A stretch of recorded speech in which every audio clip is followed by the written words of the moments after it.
local businesses, entrepreneurs, and colorful characters in and around the Jersey Shore area.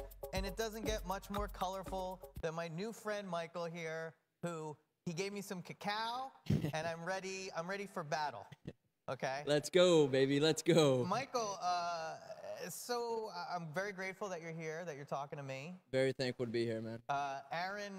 Aaron was so intrigued by your story that he was like, I just want you to do a one-on-one. And I don't, you know, I haven't done a lot of one-on-ones. I've done a couple recently.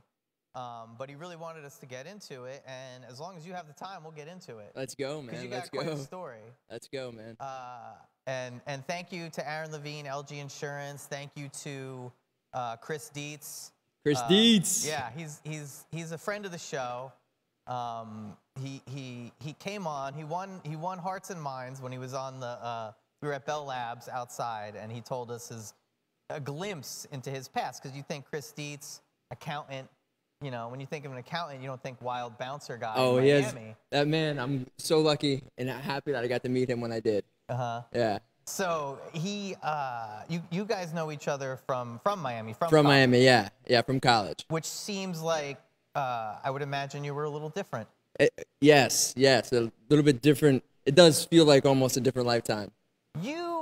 I mean, I want to just kind of wade into this story. So I hope you're not like, you know, one of those guys that you want to just, you know, you seem pretty laid back. Yeah, let's do it. You seem ultra positive and very laid back. Oh, let's do it. Yeah, man. So Miami, let's start there because beer bongs, you know, and chicken fights and whatever else goes on when you're going to school in Miami as a youngster, obviously. Yeah. And then from there, how did you get to where the story really begins? Especially, you know, we got the book right here. How do you say this? Zero souls? Zero soles. Zero soles. A sole is it's the currency that they use in Peru. So we use dollars. So instead of calling it a dollar, it's called the sole. Okay, all right. So, well, before we get into the book, how do you get from Miami to Los Angeles? What took you out there? All right, on this. I will give you the spark notes because it was a couple years. Oh yeah, well I'm just building up to the So after post Miami, I mean I'm sure like as a lot of college people do, you've been in this system your whole life, right? So you're going right from college or right from high school, right? And then you know, okay, next is college, and you go right into college. You don't really have time to really figure out who you are. In a way, like you're listening to your parents, and of course you're learning along the way, but it's not until like after college, at least for me, that I really started just exploring things. And you know, right off the bat out of college, I started a company, and you know, I thought I was gonna be the next Zuck. You know, and it was a fitness app. I was super into fitness, and so I ended up moving out to LA with my brother, and you know, we think we're going to have this fitness app that's going to change the world and it's going to blow up. And there was a lot that I had to learn. Yeah. Right? There's a lot that I had to learn. A lot of intricate parts to running a business. Yes. And a lot of maturity, a lot of growth that had to take place. Humbling experiences. Oh, yes. Very humbling. And so found myself out in Los Angeles. And at the same time, I was pursuing, you know, not only to build this app, but I also wanted, one of the guys I really looked up to in college was this guy named Greg Plitt, and he was a fitness cover model. Okay. But he just had this message. He had this way with connecting to younger guys. Like he would just speak truth. You know, he had really good messages, really motivating. And so, like in my mind, I'm like I want to be that. You know, I want to be that. So while I was out in LA, not only was I trying to do the company, but I also got into like the fitness modeling, and then once you kind of get into that realm, it's a very slippery slope because if you're not grounded and you don't know who you are, you're around a lot of sharks who are like just looking to like pounce on someone and like try and tell them, oh, you need to do this, you need to do that.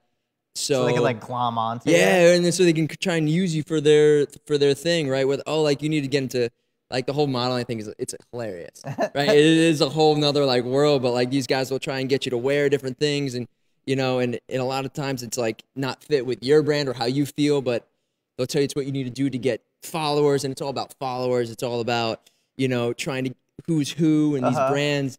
And so once you stop listening to yourself, which is kind of what happened, and I started listening to all these other guys looking like, oh, that's how you make it. That's how you make it, right? And you're looking at all these answers outside of yourself. You find yourself in a dark place. And so that's kind of what happened. I was working at this plant shop out in Los Angeles just to pay rent. Yeah, so, that doesn't, I mean, that part, I read that on your website, working at the plant shop. That doesn't sound bad. Yeah, I mean, it's not. It doesn't sound like you want to become CEO of the plant shop, though. Yeah, exactly. It was, the plant shop for me was great because it allowed me time to, again, not only just be around plants and like nature, which I think have like healing properties, but also just, you know, kind of like all that time actually like planting arrangements. Like my fingers were in dirt, literally making, I worked at this place called the Juicy Leaf. And again, that still exists. It's still this like pretty bougie plant shop out in LA. And, you know, I was just there planting every day. And it was that time, that planting in like that year and a half or 2 years where like every day at 11 o'clock, you better be in this plant shop. And it's like, it almost felt like this, I didn't feel free, right? I had to work, I had to show up at this place that I wasn't passionate about, just so that I could make enough money to feed myself and cover rent in this expensive city while I was chasing this dream that I no longer was connected to. I no longer had a reason or a passion. You know, I was lost. I was chasing fame. I was chasing these other things, right? Yeah. So that was kind of the beginning. That you were just like, was there ever a day, a moment where you were just like, and I think this is kind of where, there's always got to be that tipping point, that day, that moment, somebody saying something to you, or, you know, you just being like, F it, throwing your apron down. I'm just picturing like this very hip, clean, like plant shop with all these models working in there, like putting arrangements together. And one day you just kind of throwing your stuff down and being like, I can't.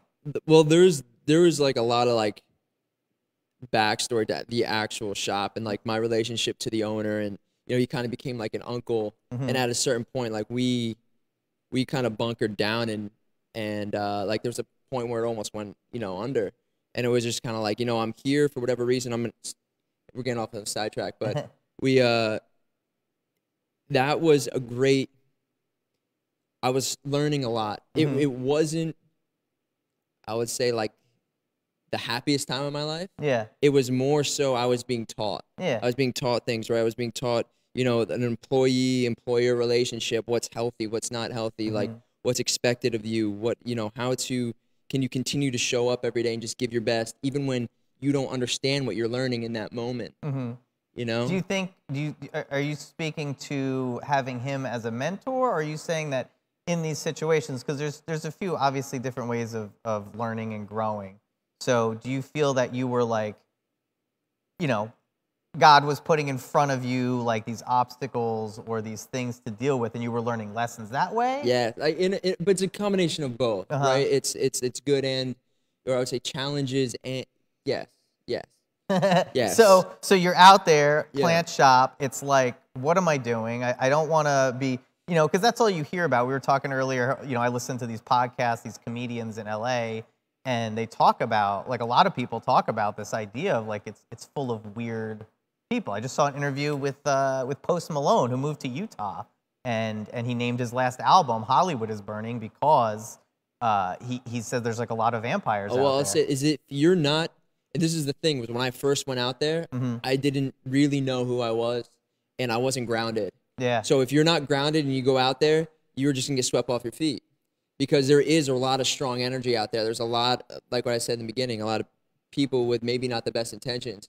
So when you are out there and around that kind of environment, it's important that you're strong, right? And you aren't tempted by the shiny things, by the fame, by these other things, because you got to know who you are inside. So my second time going out to LA, I was able to stay grounded a little bit more and be in that environment. So at that point though, you were, I just you know, you handed me the book. Oh yeah, to answer your question, you said, was there a catalyst? Yeah. That triggered over to Peru. It was, I would say that it was just this constant buildup. It was just this constant, like, okay, when is this, just emotionally, right? When, building up so much energy, building up, it's like, I know that this isn't what I'm supposed to be doing with my life. I know that I'm, you know, we all are meant to do, we're so unique. right? And we all have these certain skills and gifts that are given to us, like naturally, our natural gifts. And as I'm there at the plant shop, I just could feel like this isn't what you were put here on this planet to do. This isn't the expression of your natural gifts. And it's kind of like after showing up day after day after day, and you have a lot of those days where you're like, I don't know if I can go to that plant shop again today. And like know that I have to open up the wall and be there until 6. You're constantly checking the clock. Like, am I free? The lack of freedom. Yeah. I didn't feel free. I didn't feel like I was expressing or living my, my truth. I think a lot of people can identify with that. Probably. Yeah.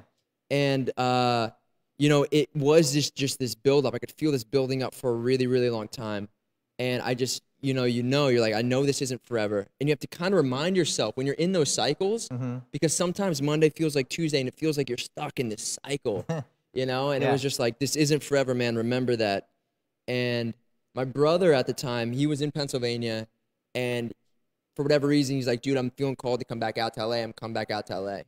So he comes back out, and he moves in. And at the time, it's me and 3 dudes living in a 1-bedroom in West Hollywood in order to pay rent. So my brother comes out and makes it 4. So now there's 4 of us in this 1-bedroom. So 2 of us in the 1-bedroom, one on the bed, 1 on the floor, 2 in the living room, 1 on a futon, 1 on the floor. And that's how we're all kind of like being able to pay rent, but still kind of explore and like live in LA. Wow. So him coming out there, he was there for a couple months, and towards the end, I'm feeling like it's time to, I don't know what the next thing is, but I feel like it's time to go. And I had finally, like, with my brother being out there and rent going down to almost like, I think we were each only paying like $350 a month or something. Wow, that's sick. I was able to save up a little bit of money and finally be like, okay, I've got this chunk. I can go travel. I can finally say goodbye to this place and see what the world has to offer. Or, explore. Yeah. And as I'm like getting ready to do that, Tony, I got a gnarly family. Like my brother, he's like, dude, I'm feeling called right now to go. I'm feeling called to go fast, to go do like a serious fast. And in LA, the guys I was with, we're kind of spiritual. Like we've dabbled with fast before, 3 days, 5 days, that kind of thing. Whoa. But dude, so my brother was about to go 40 days, like Jesus. Whoa. Yeah. Pulling the JC fast. Wow. Yeah. So he was like, yo, dude, I'm about to go get a tent and I'm about to go to this animal sanctuary. I know a friend who has an animal sanctuary in Pennsylvania. I'm going to go pitch my tent at his animal sanctuary. I'm going to go fast for 40 days. That means like drinking water? That means just water.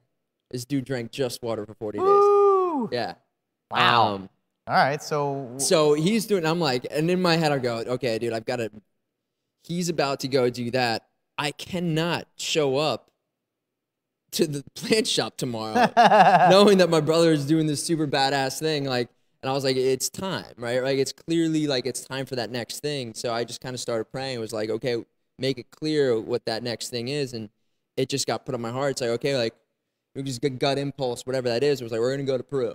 How did you pick Peru? Absolute gut instinct. Like I couldn't even draw Peru. I don't even know what it looks like, really, to be quite honest. I don't know either. Like, I mean, I know what it looks like, but I know what it looks like. No, I know but what I you mean. don't know how yeah. it chose or like how like Peru came about. It was like, okay, we're going to Peru. Nice. Yeah. All right, so plant shop, adios. Adios. What do you have? What do you have on? You have a flashlight and some twine. What are you packing to get to Peru? So like as I'm getting ready to leave the apartment, right? It's like kind of one of those things. I tell my roommate like, hey, dude, I'm saying adios. Like I don't know if I'm gonna come back after this trip. I don't know. And it's kind of like in the back of my mind. It's like, okay, I just saved up a couple $1,000s. Like, I'm like, how much do I take with me? What hostels am I gonna stay at? And like my brain's kind of trying to plan out the trip. And then it was like that same thing. I get this like gut impulse, like this voice, right? That's just like, you're not bringing any money with you. And it's like, so I laugh, right? I'm like, no, this is a joke. Right? That's funny. Like, you get those voices, like something like, haha, no, like, okay, like maybe a couple $100, right? Like maybe 500. So $50. I get hungry on the way. Still going to the plant shop, and I'm still like working up to it. And like as the time gets closer, so I booked a flight. I booked a round trip flight. I booked a flight, whatever it was, like November something. And then I was planning on meeting my parents in, or our whole family was going to get together in Dallas to celebrate Christmas in December 25th. So I was like, okay, I'm going to get a flight from LA to Lima, and then I'm going to get a flight from Lima to Dallas, because that's the next place. My only thing on the schedule is see my family Christmas Day. So like December 23rd, I booked a flight. It was one flight LA to Lima, one flight Lima to Dallas on the 23rd. So I left about 42, 43 days of exploration in Peru. And again, as the days get closer, I'm kind of like, okay, so how much money are we really going to take? Where should we be staying? And like that voice just said again, it was like, you're not going to bring any, like zero. And I could feel that thing, which it was like, you know, you get all these like doubts, all these fears, all this like panic. It's like, this doesn't make any sense. Like, I don't know where this voice is coming. I don't know what this is, right? It's almost like supernatural, this thing. And it's like, okay, like, all right, like, you're going to make it, you're going to continue to keep making this clear, because this doesn't make any sense to me right now. Like, how am I going to live? Yeah. And so, like, I remember just, like, the day leading up to it, I didn't tell anybody. Like, everyone thought I was going to just go exploring in Peru, like, backpacking and doing the normal thing. And, like, I just remember the night before just being like, okay, like, this is it. And, like, in my mind, I remember being like, dude, you're going to be okay. Like, worst case scenario, this is why I'm so thankful my brother was doing what he was doing. It was like, dude, worst case scenario, you're going to be in Peru, and you'll be doing the same thing your brother's doing. You're not going to have any money, so you're not going to be able to buy any food. So you'll just be fasting for 40 days on somewhere in Peru. And it's like, the idea of that, it's like, okay, like, it doesn't sound great. You're like, Doesn't sound great, but it's worst case scenario. Like, worst case scenario, that's what's going to happen. And I was like, okay, we can do it. We're going to live. We're not going to die. We're going to live. So still didn't tell the day, like, again, if you read that more into detail, but I'll still never forget that moment, like, getting ready, I got my bag packed, and I didn't take, like, a backpack. I took just, like, a normal, like, Herschel backpack. Like, a normal, like, where you would put, like, books in and stuff. Like go to high school. I had just, like, the basics, you know, I had, like, it's all in there, like, the details, but it was just, like, I went to the bookstore before and got a map of Peru, so I had a map, because I knew that would probably be important, because I'm not, on top of that, I'm definitely not bringing, if I'm not bringing my wallet, I'm not bringing my phone. Socks. Right? Socks. That's pretty much. So no phone. No phone. No phone. So no phone, no wallet. That's well, you need like an ID, right? My passport. I brought my passport. Okay. All right. So yeah, I brought my passport, stuck my passport in the bag. No money, nothing, no monetary. So this was the thing, is right before. Did you have a watch? This was the thing. No watch. Okay. Right before, I remember reaching in my back pocket and just placing it down on that coffee table, and then walking out the door, and like my heart's going, like, you don't realize what you're doing right now in this moment, right? You don't realize the repercussions of this one single action. Yeah. You don't know what you're about to get yourself into. And luckily I did it, right? It's almost like they say, ignorance is bliss. I had no idea what was coming next. It was just, okay, you told me to do this. This is going down. I remember walking out that door and, like, again, feeling free and excited, but almost like I was about to go skydiving, right? And so I get in the car, and then that's when I just was kind of like, hey, dude, by the way, to my roommate who's driving me to the airport, I'm like, dude, by the way, I didn't tell anybody this, and don't tell anybody this, but I'm going to ask you a favor. I go, when I get to Dallas, I'm going to need my wallet again, like being in the States. So I left my wallets on the coffee table. If you can mail that to Dallas. This is my sister's address, and I wrote it down. That way I have it when I get to. Did he try to, like, he's like, bro? No, he just kind of looked, and again, at this point in time, we were both going through similar things, like trying to find ourselves out there in LA, and like we became brothers. His name's Adam. Like, dude, we were like legit brothers. So he just, when I looked at him and told him that, he just kind of looked at me and was like, gave me that look like, dude, yeah, like whatever you're about to go through, I'm gonna be praying for you, kind of a thing. Like, dude, you got this, right? He knew it was like a mission kind of a thing. And yeah, he dropped me off there at the airport. So drops you off at the airport. Yeah. What you get on the plane. Yeah. Obviously. Yep. Next thing you know, you're in a foreign land. Do you speak? They speak Spanish down there, right? No. So this is another thing. Is I took Spanish in high school. Yeah.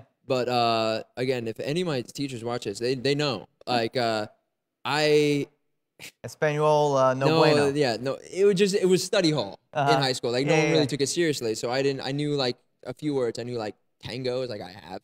Yeah. Like yo, right? And like mi amo, Miguel.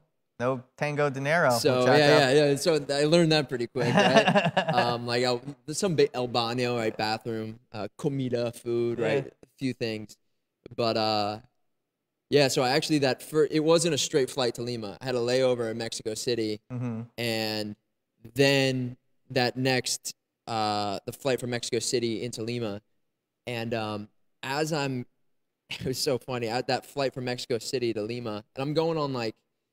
I'd packed like 3 bags of nuts with me, like cashews on almonds.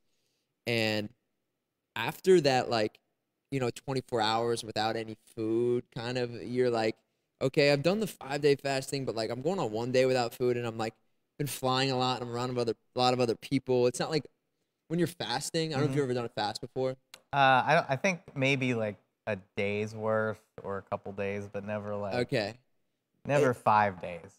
So when you're doing, it's important to have like a good, like there's a reason why, like if you're going to do 40 days, you want to be in a place where you control the environment, where you're not being bombarded by stimulus or have to do physical activity. But I was doing those things, like carrying bag, going to the airport. So I'm like doing all these things, but not putting energy in the tank. Yeah. So like I could tell my brain is kind of like going into like alert mode. Yeah. And so 6 a.m. we're touching down into Lima, and the guy next to me, is a Peruvian native. And, he looks over, he sees my backpack, and he just goes, oh, like, you're traveling? And I'm like, yeah. And he goes, let me give you a couple tips. And he looks at me like, yeah, I need to connect with you real quick. He goes, listen, Lima is a very dangerous city for tourists. He goes, they get robbed, they get stolen from, like, all the time. Like, this is not a safe city, especially downtown. He goes, there's this tourist district called Miraflores. He goes, when you get off the airplane, get a cab. Go right to Miraflores. Get the cab right to Miraflores. Get a hostel. I'll give you a couple names and some safe hostels. Put down your bag and then go explore. He goes, because it's not safe, man. And I was like, oh, okay, cool. Like, all right, cool, man. Like, thanks. And I remember in my mind going like, dude, this dude has no. And he goes, well, where are you staying tonight? And I just kind of gave him like one of those smiles, like, oh, I don't know, man. Because in my mind I was like, dude, that is like, now it's time for you to face that reality. Yeah. Where are you going to sleep tonight? Yeah. And so all these things are going through my head, and I get off the plane, and then that's when, I get off the plane, I'm walking out of the airport, and I'd never traveled really outside the country before. So it's not like I've had experience with, like, being in, like, third world country or, like, culture shock. And all of a sudden I'm coming out. The only airports I've seen are, like, LAX and, like, these beautiful, these beautiful airports we have in the United States, right? Luxurious. And I'm coming out into Lima, and I'm like, oh my gosh, like, dude, this is like, not third world country, but pretty, like dirt road kind of outside, stray dogs. And so I'm coming out with my backpack, and all of a sudden I just get bombarded by this crowd of cab drivers because they see a white dude, and they're and they're like, cab, Lima. We're trying to get me in their cab, 40 soles. And I just remember just hearing like this, my brain, everything, the audio kind of just went zzz. And I remember being like, what did you do, man? What did you do? What did you do? Like, I can't get a cab. I can't do it. Like, it all hit me like, I can't get a cab. I don't know where I'm sleeping tonight. There's nothing that you, and I remember just like, it was literally almost overload, like red alert. And I remember just quick grab my bag, and I turned around and I walked back into the airport. I didn't know what else to do. And there was a bench there, and I sat down on the bench, and my brain is just trying to process what's happening. And I reach in, and it's like anything like that. If you're like a little bit stressed, I reach in, and I knew I had nuts. Again, going on about 24 hours without food. There's this bag of cashews. I remember just start eating like these cashews, like trying to like calm myself down. And about like, a couple handfuls into that, my brain hits again and goes, dude, you have these 3 bags. These 3 bags, like Ziploc bags, are supposed to last you 42 days. So that handful of nuts you have is like a couple days worth of food. So this isn't the solution. You eating your entire ration of food right now on this bench is not the solution. So like that voice again, it was like, okay, you have two options right now. You either sit here on this bench and feel sorry for yourself and eat these cashews and eat up all your food and you sit here and you cry, or you put these nuts back in and you go outside and you start walking. That's your only option. You start walking. So I was like, all right, let's do it. I grab my bag. I walk out the doors. And again, cab drivers come. You know, they're like, Miraflores, Lima, we'll take you. And I remember just pointing. I would look at the one cab driver and I go, Lima. And I'm pointing up and down. I go, Lima. And he goes, Lima. And he points the direction. And I go, like, how far? And I'm trying to figure out quantas, how far, miles, kilometers. I'm trying to figure it out. And he just goes, I take you, 35 soles. And I look at him, I just go, no. Yo, caminar. Just to walk. And dude, him and all the guys just start cracking up laughing. They just start laughing in my face. And like, that's just when I knew it was almost like, you got this, baby. You got this, baby. So I remember just like getting my pack on a little bit tighter and just with a big smile, just like giving him a big piece and just walking like out of the airport. And like in that moment, it was like, okay, you realize this is it. Yeah. You're taking your power back, right? You're gonna walk there. We're gonna walk to Lima and we'll figure it out from there. That's the next step. Oh my God. So I mean, there's so much more beyond Peru. So I don't know how deep you want to get into that. Plus, you know, we have the book here that people can read. They get it on Amazon, right? Yeah. There's a link to it on from my website. And this is all about your Peru That's trip. just Peru. So that was like when I got back from Peru, I was telling like kind of how I just started that. Like my brother and like my good friends were like, yo, dude, I can't wait to see you. And when I would see them, they're like, you got to tell me about it. So it ended up turning into like whenever I would see a friend, this 8 or 9 hour long, like where we'd start telling the stories. We're eating breakfast and we'd go on a walk and I would just be talking the whole time. And I was like, oh, I got to drink some water, man. Like, and like we would just go through it. And I realized I was like, okay, dude, you got to, while this is fresh, write it all out so that, because it's like reenacting a play every time. Yeah. So if people want to know more about it, read the book, and then we could. I want to get into what happened, so people could read this. I want to titillate them, entice them into the book. Zero Soles. Zero Soles. Yeah, that's the book. You can get it on Amazon. Yeah, it's on Amazon. So if you look up Zero Soles or my name or on my website, it'll be a quicker link to it. If you guys What's your website? MichaelMcLaughlin.xyz. XYZ. I remember that. XYZ. Yeah. So it's. I mean, I'm interested. I want to know more about that, and I feel like I can utilize your time the best by reading the book. And while we're sitting here, maybe we'll do a follow-up one of these. Oh, hell yeah, definitely. Let's talk about how after, you know, what after this, the epilogue, like after this happens. Yeah. You're back. You might be a few pounds lighter. You're back at the airport. A few pounds lighter. So like that the walk. And not to spoil, I don't want to spoil it, but that walk back to the airport because again, you'll see like the last 3 days were like the test. It's like the test of all tests. You think like we're listening to tell a story. You read the first couple of pages. You think the beginning's like the great, hardest, but the end is the hardest. It was the whole trip. It's just like it's this roller coaster. Wow. So it's like the first day, of course, is extreme. I'm just getting tested on every single level, and then I get hooked up. I get hooked up out of my. I can't take any credit for any of it. Like it was completely, and you'll see when you read this, or it was out of my control. Right, the people that I met at the right times, just even gut impulses saying, take a left here, take a right here, go into this restaurant, talk to this person. Like I didn't know any of these people. This was just like gut instinct, right? Yeah. So this experience really got me to reconnect with that. That internal instinct that we all have that we kind of shut off, right? Like when you can put your faith in something bigger and kind of surrender control, that like you're going to experience a roller coaster, a ride, a movie, whatever you want to see that's bigger and better than your wildest dreams. So before you left, you were obviously on some kind of path. Yeah. When you're coming back, would you consider yourself a different person? After you evolved, it just evolved. I feel like that. But this feels like it was like a. That was a level of training. That was like, okay, you made it through all this LA. You're finally like ready to break through and let go of all these things you've outgrown. Now let's start rebuilding this foundation. But it was almost like a complete clearing and the beginning of a rebuilding at the same time. So what, like we said, epilogue. you're on the plane. Yeah. You, On the way back, you're talking. on the way back. On the way back. You're going to Dallas. Oh my gosh, I can't tell you. Just it's almost like, dude, that feeling of being on that plane. Like I was singing to myself, making up songs the whole walk because I walked back from Lima to the airport, Yeah. and it's a couple-hour walk. So like that whole walk, I remember it was right around Christmas time, and down in Peru they have this thing called panettone, which I got a chance to taste. I don't know if you've ever had panettone. No. It's like this holiday bread. It's a sweet bread with like nuts and dried fruit in it. Fire. It's so good. And but it's big down there in Peru, and so people would buy it even at your like local gas station. There'd be these bags, these shiny bags, and so again, it was getting near the holiday season, and so you'd see people just walking down the street, all seeing these bags of carrying these bags of panettone.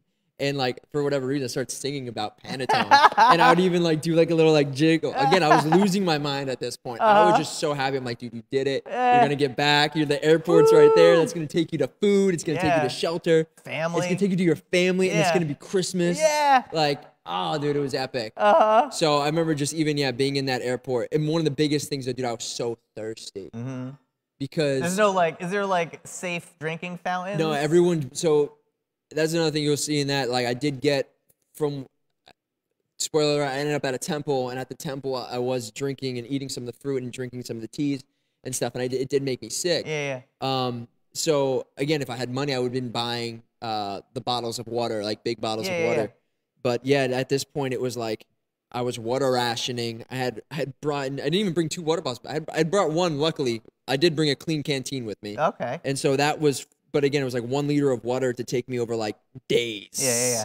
When you're supposed to be drinking whatever, like 8 liters a day, I'm drinking 1 liter over days. Oh my God. So by the time I was completely out of water by the time I got to the airport. I remember just like, pardon me, I just couldn't wait to board. So that stewardess would come by with the refreshment cart, and I'd be like, yeah, water. And I remember when that happened too, she kind of comes by, and I just look at her and I go, water. And she goes, and she pours it in, and I just, and she looks at me like, and she goes, you, and I go, yeah. And she kind of just sit there, and I did like 3 or 4 like just like refill pours of like the water, and it was just like, dude, you did it. Like, we did it, baby. We did it. We did it. That is like next level living. That is next level reality. You've taken it. That's pretty far. Like, it's one thing, people, and whatever people think or whatever people want to do, that's between them and their maker. I don't mind. I don't judge.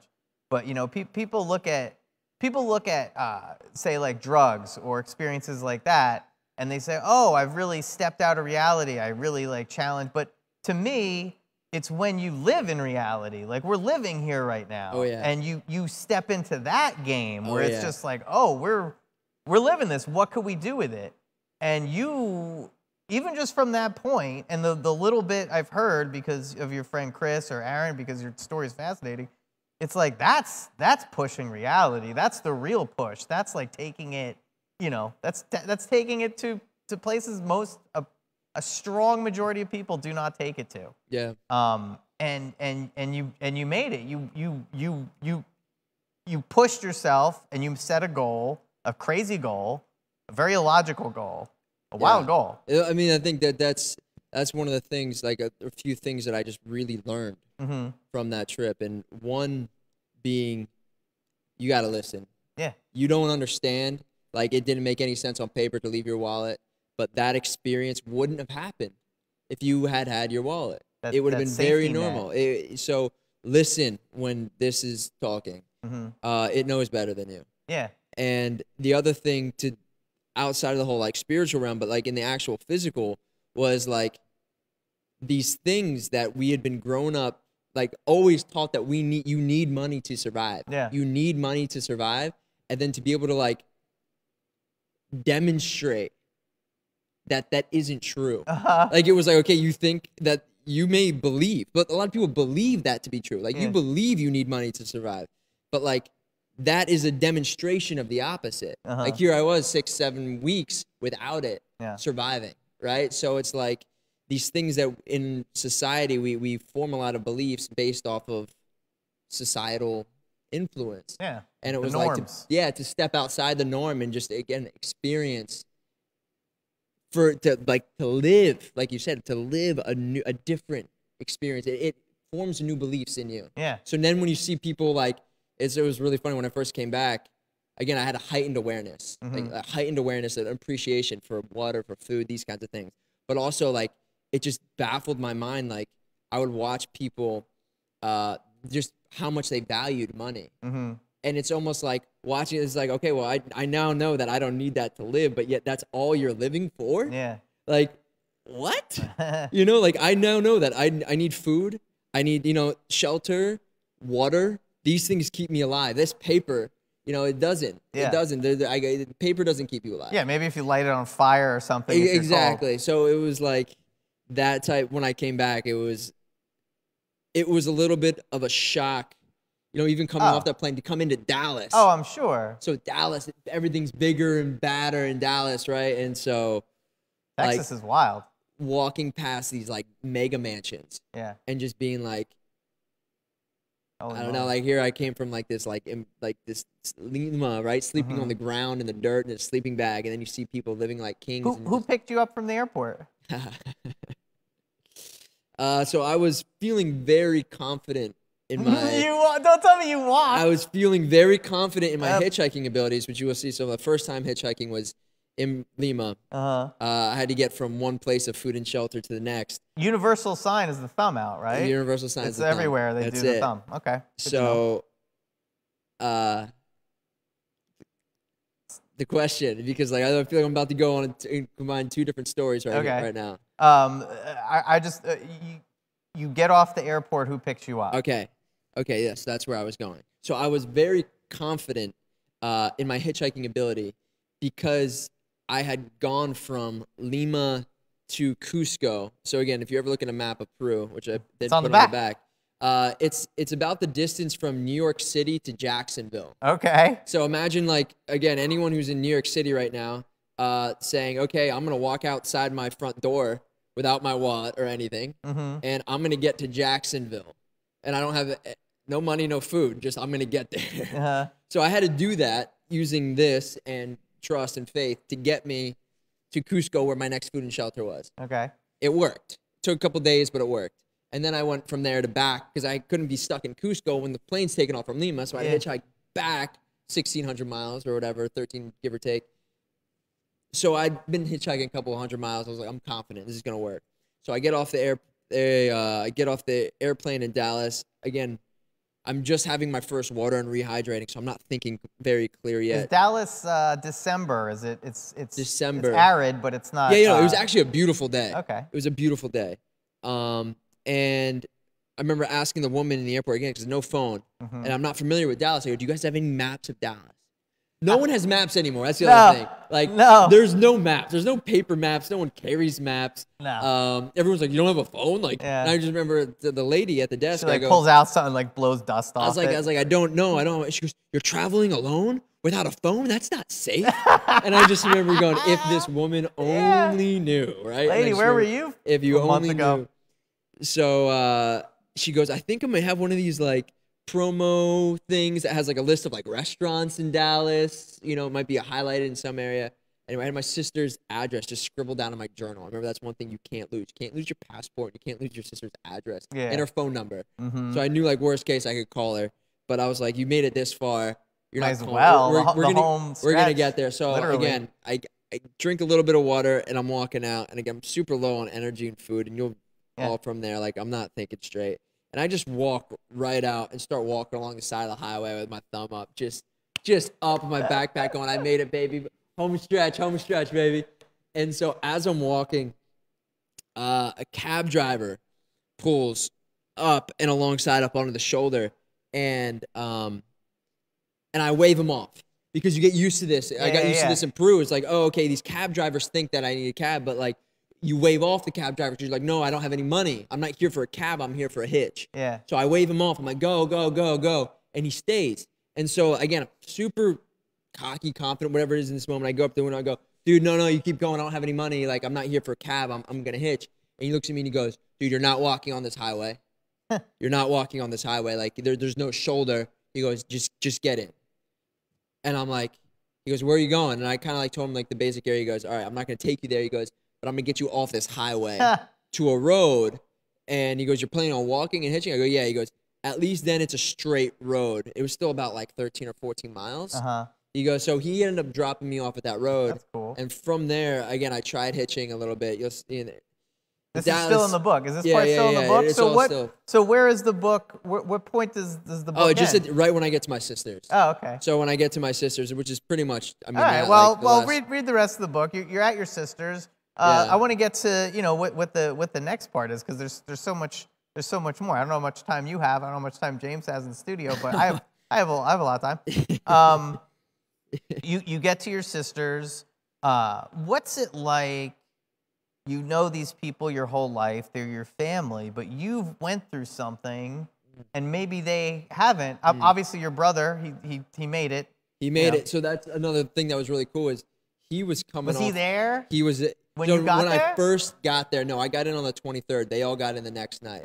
So it was just my sister and her fiance. What were they looking at you like? Like, did you look different? Like in my your sister, eyes? Again, it's the last page Oh, of okay. that, but Right, it's like it's one of those things that transcend time and space. Wow. That when that door opens and the feeling, the emotion, it was just makes it all worth it. Like everything, every time that you'll see in there, like it wasn't sunshine and rainbows. Like being in a foreign country without, when you're hungry and you're a couple days on the road and you find yourself on a back road and you remember that you didn't get it. There's no vaccination. You didn't get any shots. You didn't do anything like this. There's wild animals. There's wild dogs. You're completely by yourself. You're freezing cold. You're starving. You have no water. Like there's a lot of lows in this trip. And all of that just melts. It just melts. When you are around someone and you make it to that, you cross that finish line. I'm assuming it's something like, like these guys who do Ironman and like even marathon runners. Like when you cross that finish line, all that pain that it took, it's gone. So there's got to be a point when you get back, there's got to be a point where you ask yourself, like, what's next? Oh, yeah. So what was the moment and, like, what was next? So in a way, it was like that voice, and I think in a lot of us, it gets loud sometimes. We always want to know what's next. And on this trip, I had to remind myself, dude, come back here. Right now, you're on this bench. You can't be worried about 5 days from now. You got to worry about right now. Like, get from the airport to Lima, then worry about what's next. Yeah. Right? So when that voice wanted to get loud, I had just had 40-something days of training of being like, okay, we're going to come back right here. How does this feel? And after a couple of days of being with my sister and her fiance, it was just like, it was like, okay, this isn't where you're supposed to be right now. How does this feel? The next thing, I was like, okay, I was like, I'm going to get a flight. Something to me was just like, okay, we got to go up to Pennsylvania. You're going to visit. You're going to go up. My brother was living in a house up there. You're going to go up there, and that's just the next. Okay, let's go. Right? The compass, the voice got really loud, so I was no longer really concerned with a week from now, 2 weeks from now. It was like, okay, the next thing, we're going to get up there, then you'll know what's next. Okay. So I went up and flew up to Pennsylvania, and then I found myself in this. And again, coming off an experience like that, you're charged up. Yeah. I mean, like your energy, your frequency, the way that you're looking at society, the way you're looking at new things, the way I'm looking at everything. I'm looking at people, how much money they're paying for things. And I'm walking into grocery stores, and especially coming from Peru, like we were able to feed, a lot of this is in there, but we were able to feed 14 people with the equivalence of, what was it, like 40 soles. So the equivalent of like, like $10 Oh, wow. to feed like 15 people. And like here I see like it's $10 for 2 lattes. And I'm like, what? There's a disconnect here between our currency and energy, real energy, right? Like food has energy. But like we're making all these rules with our paper currency. And like in Peru, like why is it that a man in Peru on the same planet, he can work hard picking tomatoes there and only make a couple soles, which in the U.S. would be like a couple cents. Yeah. But like here, that same person picking tomatoes would make $10 an hour, which if you brought that to Peru would be $30. Yeah. They're doing the same thing. They're giving the same physical energy, but yet we've made these rules and we play this Monopoly game. It made me view the Monopoly game for what it is. I had a completely different view of currency. So did you, from Pennsylvania, did you make it back to LA at some point? Yeah. Were you So nervous about going to LA, to going into the Lion's Den, like what you basically facing who you were? in a way, yeah, Yeah. that's a great way to put it. There was a few things. There was more training I had to do. I Uh-huh. wasn't ready to go right back to LA, and I had Okay, no so- desire to even really go back. Uh-huh. What was really, again, I had such a great ride on that Peru trip that like this thing in me. Okay, so I had to sit down. First thing was like, okay, we're gonna write this book. 30 days, 40 days, whatever. Write the book. About 40 days. Then after that, again, that voice comes up and goes, "What's next? What's next?" And I'm like, "Okay, like, dude, we're gonna go on another adventure. Like, you had saved up all this money and you didn't even spend any of it. Yeah. So like now it's time to go travel. We can do this, but with money this time." Yeah. And that voice again was like, "You're not running. You're not running. No. Like, I got something different planned for you." And it was kind of like that same thing. I remember sitting on the steps at this, like looking over this. The city's called Easton, and there was this college. Lafayette, and there's these stairs going up. I'm sitting on the top of these steps looking over the city, and it's cold. It's the middle of winter. And yeah, I got like really emotional because it is one of those things where I didn't really know what was next. I'd surrendered all my power to, like these experiences, and here I am in Pennsylvania not knowing what's next. And I really want to just go on this adventure. I don't ever want to feel trapped again. I want to feel free, and I never felt more free than when I was in Peru. And it was like, I want to travel again. I want that feeling of freedom. But that something in me was saying, you got to stay here. And so long story short, the house that my brother was living in, my parents had owned it as a rental property. And over the next year, just spark notes, me and my brother ended up, my dad was like, "Hey, I'm going to sell it. I'm going to get rid of it. I want you guys to throw some paint on the walls, and I'm going to put a sign up." And we didn't do that. We didn't do that. I was like, like another one of those things that was ingrained in me is if you're going to do something right now, you're going to do it right. And right now I had no fear. I didn't worry about money. I knew I had money saved up so I could live off of it. I wasn't worried about food. I didn't worry about my dad paying me. I wasn't worried about anything. It was just, no, if you're here physically in this location and your next mission is to fix this house, you're going to make this house look as good. You're going to restore it to its best condition that you possibly can. And it doesn't matter if you get paid. It doesn't matter what, nothing. You don't need anything. You realize you've just demonstrated yourself. You don't need anything. So like, let's do this. So over the next year, I would say instead of, we ended up knocking down some walls. Yeah. Like legit knocking down some walls. My dad didn't know this was going down. And my brother's on the phone with him and I'm still not using a phone at this time. During this time I turned off, I was like, I got to get off. This is the real off the grid. I was like, I'm turning off my phone. I'm not doing anything except giving this house my attention. I'm going to let this house speak to me, whether we're sanding, we're painting, we're building. And yeah, so that became the next project. The house was the house. Wow. Yeah. That's I have family in real estate, construction. My brother owns properties. I've worked with him. And I use that term loosely on helping him fix up places. Me not knowing what I was doing, and him barely, he knew he's great at it now. But you don't get there by reading a book. You gotta get your hands you get there dirty. by. That's what this was. This was like huge, learning experience. Really, it's fun to be able to focus on a project and dive into it. Oh yeah, too. yeah. And this was complete focus. Uh-huh. I mean, again, friends. After this, it was just again, talking about shutting yourself off from the world, legitimately, I just took the power button on my phone and hit the button. It's not like I called AT&T and was like, "Hey, I'm canceling my show." It was just, no, hit that button and then just buried the phone. And you're just like, I don't know when I'm going to turn it back. This is going to tell me when to turn it back on. I don't know. But for now, zero distractions. So you did you bring the house back to its former glory? Oh, we did it. We did it. Did your dad sell it after that point? Yeah. And so again, and this is another thing that I learned.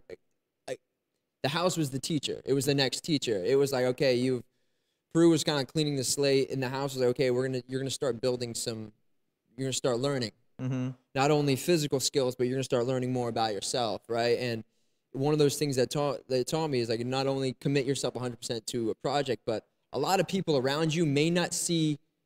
Again, my dad had been around that house for so long, and it wasn't in its glory for so long that he just thought I gotta unload it. But in my mind, I could see the potential. So I was like, I know he can't see it. So he thinks I'm crazy right now for knocking down these walls and wanting to commit this much of my time to it, right? Because it's my life, right? It's a year of my life that I'm just never gonna get back. And no one's asked me, no one's paying me to do this. This isn't like, it's just I want to do this. But I remember going to right now. He doesn't see it. He can't see the vision yet. But about like a couple months into it, all of a sudden, you know, you've got the rust cleaned off and things are starting to look nice. All of a sudden, you get a phone call and it's like, yo, I'm coming up here to help you guys for a week. Oh, nice. You know what I'm saying? So he comes up and it's like, you know, then all of a sudden you can kind of start seeing the light at the end of the tunnel once you can get something through those initial stages. So yeah, that's great. You, your brother, your dad working on that? So my dad that's actually how we got into it. My dad, he started off he was building houses, then he was a realtor. So we always grew up around like working with our hands. Yeah. He had us building decks, building like concrete walls, you know, 3rd grade, 2nd grade, you know, with a hammer. But it was cool to like be the one holding the hammer. Yeah. You know, like actually have responsibility over the project. Yeah. So you get the house up to a glorious state. Yeah. It's a beautiful thing. The house thanks you. Yep. What does the voice tell you at that point? So during this whole time, so this ends up taking about a whole year. So it was from when I got back to Peru. Right now, as we're finishing up, it's December. And again, it was a big house, old house, 2 floors. It was 2 separate apartments. And legit, we got the last final checklist. I remember it's like first week of December, and I'm like, dude, we got to write down this final checklist. Like, we're gonna get this done because we'd promised our parents that we hadn't been down to Florida yet. I hadn't been down to Florida. They'd moved there a couple of years ago. I'd been out in LA, hadn't seen them for Christmas. I hadn't visited them, and was like, okay, we're gonna come down to Florida this time. But it's a little tidbit during this time of working on the house. I stopped using cars. So like the same way I turned off my phone, I was like, I don't need this anymore. I stopped riding in a car. My brother was going somewhere. I wouldn't ride in the car. Just nothing to do with no cars, no fossil fuel transportation, no anything. Not to get supplies, not anything. So as we're nearing, so if I wasn't using cars, I definitely was about to hop in a plane. Yeah. So again, that thing kind of pops in my mind. It goes, well, dude, you know, you promised your parents you're going to go see them December 25th in Florida. You're currently 1,300 miles away in Pennsylvania. You're just finishing up this house. If you don't get in a car, if you don't buy a plane, how are you going to get there? You can't walk there in time. Yeah. Like the whole time we've been walking, I've been jogging. I'd get my backpack. That's how I get groceries. Yeah. Right? We would run to the grocery store, and it was like, well, dude, you can't walk there in time. And I remember just like quick being like, the idea was like bicycle, you're going to get a bike. And so I go down to the bike shop. They don't have a bike my size. I'm like, oh man, like the local bike shop. I'm like, okay, what are we going to do? Go on Amazon. And again, I'd lived off all the money I'd saved up for that year. So I still had a small chunk enough left to get like a bicycle. And so I'm like, that's what we're going to do, dude. We're going to buy a bicycle and we're going to bike down. You and your brother? Yeah. Well, at the time, I was like, I'm just going to do this. I didn't even tell my brother. Because I remember he was on the phone with my parents, and they were like, we want to buy you guys. Thank you guys. Again, like, our parents wanted to say thank you. Like, it's not like they didn't want to give us. I was just in a very, like, I need my own space. I need to learn my own rules during this time. So, like, we're getting you guys flights to come down. I said, do not buy me a flight. I'm not getting on the plane. And so my brother was like, I don't know how he's going to. My brother, again, the dude's a champ. Because I was like, 40-day fast is pretty wild. He's a champ, but also to like deal with me too, because he's like, dude, this dude's losing his mind. He's not using cars. Like he's like, and he had to live with me. He's like, this dude's not using cars, and like he's not gonna get on a plane. Like he's on the phone with, like my mom and dad. I remember like walking to the kitchen. He's on the phone with mom and dad. He goes, dude, they want to get us flights. Like I'm gonna tell them to book my flight. Like how are you planning on getting down there? And I still don't tell him. I don't tell him any of the things until I know. Yeah. And I was like, I'll let you know in a couple of days. Just tell mom not to do it. So I was still I want to wait till the bicycle was there. So it's permanent. I'm not going to talk about doing it until it's real. Yeah. And so then I kind of just told him, I looked up, I found the bike I wanted on Amazon, and I knew that I had hit the road because it's 1,300 miles and we're nearing the 2nd or 3rd week of December. I got to try and make it down there by Christmas. Again, I hadn't ridden a bicycle since middle school. So it's not like I'm a Tour de France rider at the time. But I had known that these guys they can do 100-something miles a day. So in my mind, I'm like, I can that. I can do that. Right? I don't realize like that these guys are riding the fastest bikes in the world and they aren't carrying any gear. Super light. Right? Yeah. And so I'm like, I could do that. Right? So I'm like, okay, as long as we leave by the 13th or whatever it is, we have the potential to make it down there. So I go on. I'm like, okay, that's 2 days away. So Amazon Prime had this bike that would come in 2 days. And right before I'm about to buy it, I go, hey, Jay, I go, this is my plan. You're going to ride a bicycle down there. I go, that's what I'm going to do. It's cold. I go, but I'm about to buy one. Let me know, because I have enough money. I can make it 2. Yeah. I can make it 2. And he goes, I remember him. I go, but I'm going to let you know right now off the bat. This isn't going to be a fun tour, right? This isn't like a go see the country kind of tour. Like this isn't going to be like a mission. This is going to be grueling. This is not going to be fun, you know? So these next couple days it's going to be like boot camp in a way. And he's like, dude, I can't get on a plane and be down there waiting for you, knowing that you're biking. I gotta come with you. That's So I'm like, awesome. all right, let's do this, High baby. Let's do this, baby. So 2 bikes, they come in, and the night before, I'm in there. They come in pieces. Yeah. Never put a bike together before. I'm piecing together this bike that's supposed to take me 1,400 miles. Never done it before in my life. My brother's in the kitchen taking whatever we got left in the cupboards, making like energy bars, using like rice and beans and figs and random chocolate chips and stuff. And yeah, from there Was it snowing? Did you luck out? It was this borderline. It wasn't like super below freezing. We got some snow, some sleet, some freezing rain. It was like right in that like range. I mean, I had jacket, winter jacket, 3 layers of leggings. I was actually wearing these boots. We were super geared, but we didn't have the gear. It's not like we went out and bought like panniers too, which you see people using for like cross country tours. We went to a junkyard and got like a normal like back rack thing. And I remember my rack, again, we were on our way out of Easton. It was like we're gonna swing by on our way to whatever road this is. Oh, another thing, I still wasn't using my phone for directions. So I went on Google Maps and hand wrote directions from Pennsylvania to Florida. I was like, we're just gonna get maps as we go. And so we stopped by the junkyard. I get this rack, and luckily I had some duct tape.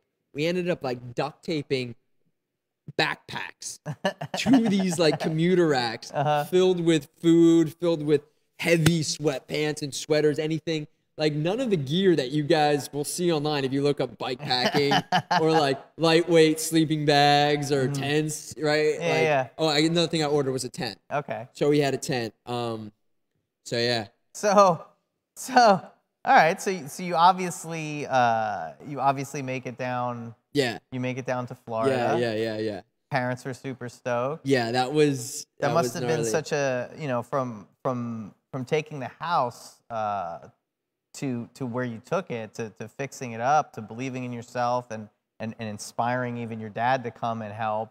Your parents must look at you have you always been, I don't want to say extreme, but have you always been like a unique type of individual since a child, or like, do they expect this of you just to be like always pushing the boundaries? I mean, I think at first, especially some of that time in Pennsylvania, this is what I was saying, like my brother was a trooper. Like there were some times where I did take some things to the extreme. I mean, like I was sleeping on top of I wouldn't even sleep inside sometimes. I would sleep on the roof of the garage in my sleeping bag. I stopped drinking like the water from the faucet. I would go down to the creek and boil my water that I would drink. I would wash all my dishes with water from the creek. So I stopped using, like I took the off-grid thing to the extreme just to know, like to get disconnected from all of these systems that society had built that we become so spoiled with, taking for granted, like that we just flick on and get clean water. It was like, no, if every time you wanted to drink water, you had to go down to the creek, haul that up, carry it, boil it so that it was clean, you would look at your water a little bit differently. Yeah. And so I was doing that throughout this building experience. So like we'd be building, I'd wake up super early, and sometimes I'd wake up early. I would try and wake up before my brother so I'd have time to make it down to the creek and come up with water so that I wouldn't miss work start time, but still have clean water for the day. And do you start to look at like time differently? Oh yeah, there's no, especially when you're on a project like that, you can get lost. Yeah. Sometimes you'd be there, one of the nights where you're painting till 2 o'clock in the morning. It's like whatever, there's no schedule, there's no time. Right? So you haul it down. You're done. You're adios to Pennsylvania for the time. It's not like you're going down to see your parents and then you're planning on going back. Oh yeah, there. no, just whatever I had on my back. It was like, this is just where I'm going next. So what? holidays with the folks sounds lovely, but then Yeah. that voice has got to pick up again and ask Yeah. you. Well, in a way, I was coming off that project was big. Mm-hmm. And it was because, again, when you're living in it, there's no break from it. So it wasn't like a 9-to-5 job where, you know, at nighttime you get to step away from it, or even on the weekends you get to step away from it. You're living it. Yeah. Like, if you're working on the kitchen, I'm sleeping on the kitchen floor on my blankets, like, you're waking up next to the sawdust. You're waking up next to the saw. So it's like you're constantly you're living in the project, so you don't get any space from it. Mm-hmm. So, like, at the end of that, I was ready to just, like, okay, I need at least a couple weeks of, like, again, they live right near a beach. I don't know if you've ever been down. Siesta Key is beautiful. I've been down to Florida. Yeah, so, like, along the west coast there of Florida, it was just like, okay, we got a couple weeks of, like, chilling. yeah, you just need to recharge, man. Like, And that's a good place to do it. After that bike ride, like, after everything, like, dude, you just need to recharge. So I've never done anything like that, but I have traversed the country in different chunks. I've driven it, and the one thing I had a better appreciation for in our country is people are really friendly. Like, for the most part, I'd say for a strong majority of, like, when you're dealing with individual people, Yeah, people are very nice, yeah, very friendly. I've met people that have been, like, sort of, I'd say, like, racist towards, you know, me and my culture, but they're still nice people, if that makes any sense.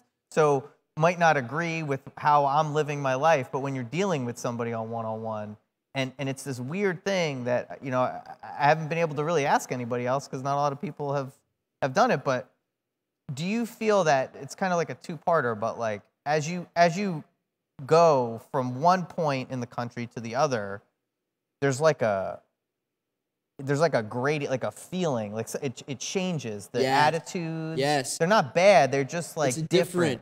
Completely. And I've noticed this too. Is each city has a different energy to it. Yeah. And I've noticed this too after spending time in Miami, and I've been back to Miami a bunch of times since college, LA, right? That certain cities attract like-minded individuals, right? So in Miami, it's like, it's no surprise. People down there, it's all about image. Yeah. It not only is the city itself absolutely beautiful, the skyline, the palm trees, the people, they're beautiful. They know they're beautiful. Yeah. Right? So it's like, there's Ferraris, there's these cars. That city it's very image oriented, right? Even when we were, you know, me and Dietz and Pike, it was all about, you know, the abs and the biceps and the girls in their bikinis, right? It's very image oriented. And then in LA, what you get is what, for the most part, people are out there, they're chasing fame, right? So whether it's Instagram fame, social media, whether it's the movies, Hollywood, right? Most people, even if you're at a restaurant, they want to be an actor, right? Or a writer, whatever it is. In New York, it's kind of like the more hustle and bustle, Yes. right? San Francisco, you've got that more startup, right? So it attracts like-minded people, right? So but like the same thing for big cities as when you get out into the country, those same people, they value the same thing. They value the fresh air, right? When I was in Boulder, I had a great time on one of my cross-country trips. The energy there was so good. People there, it was like just normal for them. Like, oh yeah, we're gonna go. It's time to hike. Yeah. Everyone there was outdoors hiking, right? So each city, it has different energy, different vibes. It attracts different people. Yeah, definitely. And, like, we were talking earlier about Albuquerque and just coming from Jersey to where I grew up very fast-paced. You're always late. You got to rush. You got to speed. And then going out there to where, like, I wouldn't even, like, everybody takes their time. Like, you get there when you get there. You make an appointment for a doctor, the doctor's going to be, like, you know, late. Like, everyone's going to be late. That was what I learned when I first got out to LA. So, like, even on this East Coast, but even down in Miami, it was always like, if you're to be on time, you're 15 minutes early. Yeah. Right? You're going to be early to be on time. And out there, it was just kind of like, they said 10 o'clock. But then the person would show up at like 10:20, but not even feel bad. It wasn't even like, like, hey, I'm sorry I'm late. It's like, oh, hey, yeah. Oh, you said 10 o'clock? Oh, it's 10:20. Yeah. You know, it's like, oh, no big deal. So, you know, going from Pennsylvania to Florida, you're meeting these different people, I imagine, along the way. So that was that was a straight mission. There was like very little interaction. Oh, you just kind of, you and your bro. Oh, we were trying to do as many, because we didn't make it on time. We like. You make it by Christmas we had to Day? try and, no. We left on like the 13th or 14th, and which left like we would have had to be pushing over 100-something miles a day on like these non-racing bikes, carrying 50 pounds of gear, stopping we didn't have a map or GPS telling us the route, so I'm literally trying to navigate using paper maps along the way. We're hitting rainstorms. We finally get to Fayetteville, North Carolina, and like, dude, that was one of the tipping points of that trip. Oh my gosh, I'll just never forget that night, dude. It was, again, so it's December, so it gets dark early, so we didn't even have long daylight to bike. Yeah. So we're waking up, we're starting to bike when it's dark. You're getting this holiday traffic on the roads, right? All of a sudden, you'll be on a road and on the map, it doesn't on your hand-drawn map. You're like, this doesn't, but I'm just saying, like, but even like a map, it doesn't say like what. There's no like bike route. Yeah. And people don't do what we're doing. They don't travel long distances normally, like across states by bike. It's not like some people do it, but it's not common enough that there's like routes. Yeah. Or like known routes or good routes. And so like I'm trying to look at a map, just trying to find the quickest point A to point B. And so all of a sudden you'll be on a road that's 55 mile an hour speed limit. Yeah. And you're on like this 1 foot shoulder. And then there's like holiday traffic, right? And these people are all beeping at each other and they're mad because they didn't get their sale, or they're rushing to go get their sale. And like, you know, they got to go holiday shopping. And like, dude, they're just, all that energy's out on the road. And so like, dude, we're in Fayetteville, North Carolina, and it's cold and it's rainy. I mean, it's just pouring down rain. I'm looking at the map and we're choosing to go between these two roads. And one of the things about that trip was that you realize how dangerous it is. Like, there were so many times where we would have to go from the shoulder all of a sudden into a lane of like a double lane highway where cars would be coming up behind you at like 55 miles an hour.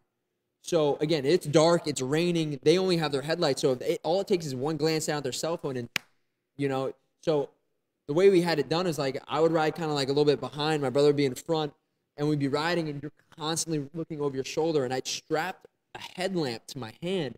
And so I'm waving it to try and show these guys, because we didn't have the gear. We weren't even lit up. Yeah, no reflective. No. So like I'm like waving, and you can tell car lights coming. They don't see me yet. And you're waving. All of a sudden you can see them when they hit the brake and the lights slow down. And you go, oh, thank God. So you're kind of doing that as you're trying to bike, sometimes uphill, right? So you're giving it everything you can physically and mentally. And like, again, like you don't know really where you're going. You get to a fork in the road and one's a highway, another one's a highway. You're like, is it better to be on a 60 mile an hour road with a 1 foot shoulder, or do we go on this 40 mile an hour road where there's zero shoulder and like a car can just come up behind you? And it was like one of those decisions. And I remember I'm holding this map in my hands and it's getting soaking wet. It's pouring down rain, and like this gust of wind just comes and just rips the thing in half. And it was just like our soul, right? Everything. Like, and I remember reaching out and I grabbed a piece out of the air, and it was just like the downtown area where we were. And it was like, dude, because the road that we were about to get on, it was just so clear. Like that instinct saying, that's death. Do not go on that highway. You are going to die. Yeah. So it was like, okay, dude, we got to turn around. So I had luckily the downtown area map, and after a couple wrong turns, we finally found ourselves back onto the road going south. And I would imagine a lot of those type of moments happen that kind of just coincidentally, or call it what you will, kind of led you. I mean, you're here. Yeah, I'm here. So I mean, that's one of the things. Like when I pulled into that driveway, I just, again, like shaking. I remember just shaking, because there were so many times where you just be like, I just really hope that I have all of my limbs and that like I can walk when I see that house. Yeah. And that I don't end up there in a different way, that I can actually walk through that front door. Yeah. And so it was kind of one of those things, like when pulling up on the bike and finally hopping off and like literally like getting really emotional and wanting to like kiss the ground and like just be like, thank you. Wow. And such an experience to share with your brother like that. Yeah, it was wild. So we're sidetracking all over the place. I mean, whatever. Right, we're zigzagging. It's all good. You do this trip, and we haven't even gotten to the stuff that I've like, touched upon when I looked at your socials or I looked at your website. We touched on, obviously the Peru thing, but you've done now a couple different you've done a couple different adventures in this country. Taking the same bike, a different bike? Same bike. Same bike. Yeah, same bike. And that's the same bike that I have like down there in Florida still. Yeah, same bike from the beginning. So I can't tell you how many times my dad has been like, it's time to upgrade, man. And I'm just like, I named her Penny, and I was like, we've been through so many things together. Like, she's taking me places, like a lot of places. So where did she take you from Florida? From Florida, so the next thing that was kind of, this was kind of like a branch in my, there were a couple things I wanted to do. Like things that besides adventuring, besides all that, there were just like things that, you know, like when you, I'm sure like as a kid, you have like these dreams or like these missions that you feel like you need to fulfill. Yeah. And like some of them are just so strong and so loud, but sometimes we don't know when. Yeah. Right. So we kind of try to do them too early. True. You know, and it's like, oh no, that's not going to be until you're 40, man. You know, like you got to hold on to that one. But like I had one of those things, and I'm like, oh, well, this is the time, right? This is what's next. And so I was at one of those like crossroads, and so I in Florida and was like, okay, well, you're still not using car. I still wasn't using cars at the time. So any place I was going to travel was going to be by bike. And I was like, okay, well, dude, let's just feel this out, man. Let's go. It is definitely time. I'd been there for a couple months, and while we were down there, me and my brother, we completely renovated my parents' house while we were down there. We just completely got it looking fresh. And then like, okay, we're done with that project. And I'm like, it's just that thing in me was like, it's time. You got to leave home again. It's time. You got to grow. There's more to learn out there. So same kind of thing. I didn't know what was coming next. I didn't even want to take like clothes really with me because I wanted to be able to leave everything behind. I didn't want to get new boots. I didn't want to get a new bike. I didn't want to get new gear because I didn't want to find myself in a situation where like it's really time to give everything away because like I got to get. So in my mind, I wanted to get me and my bike on mainland Mexico. Okay.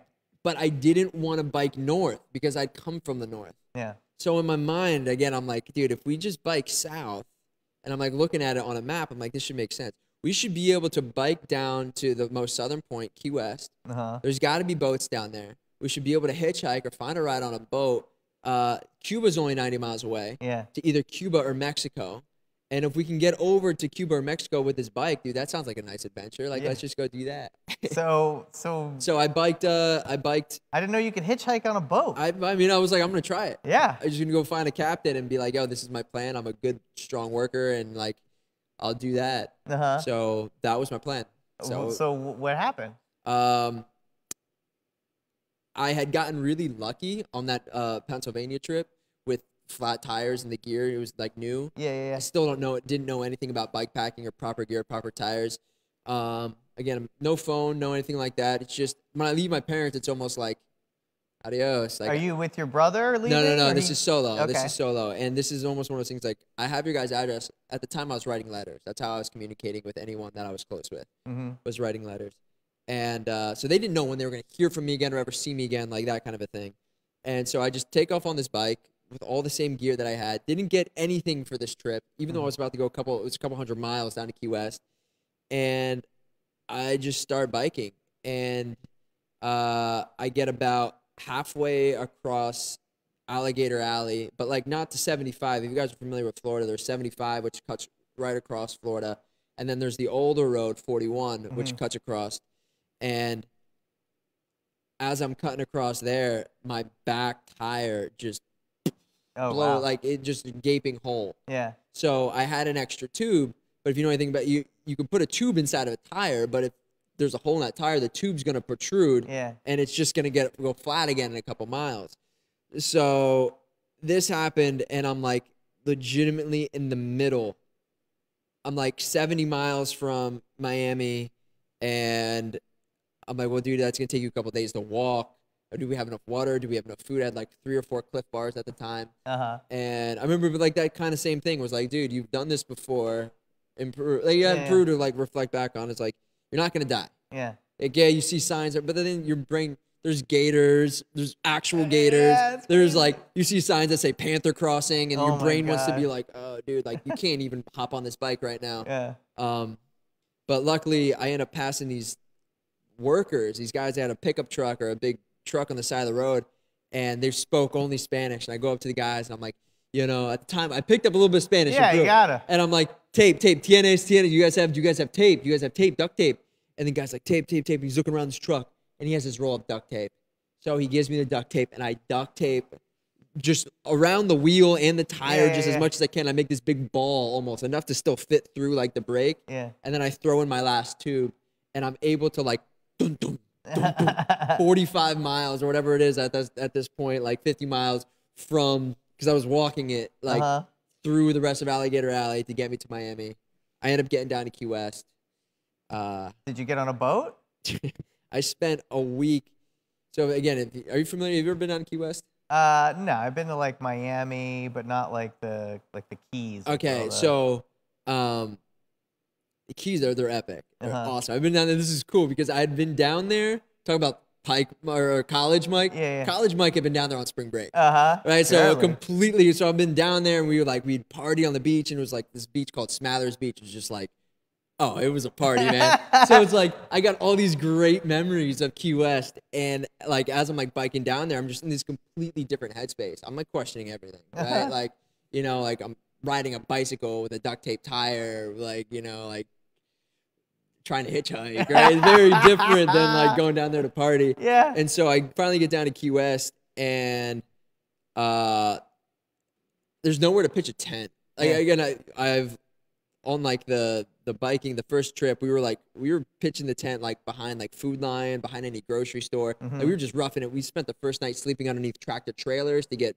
a break from like the rain. So you're kind of like, you're just roughing it. You really get used to like kind of sleeping anywhere. And you'll see in the Peru trip, you know, people go, aren't you scared? It's the first time. Oh yeah.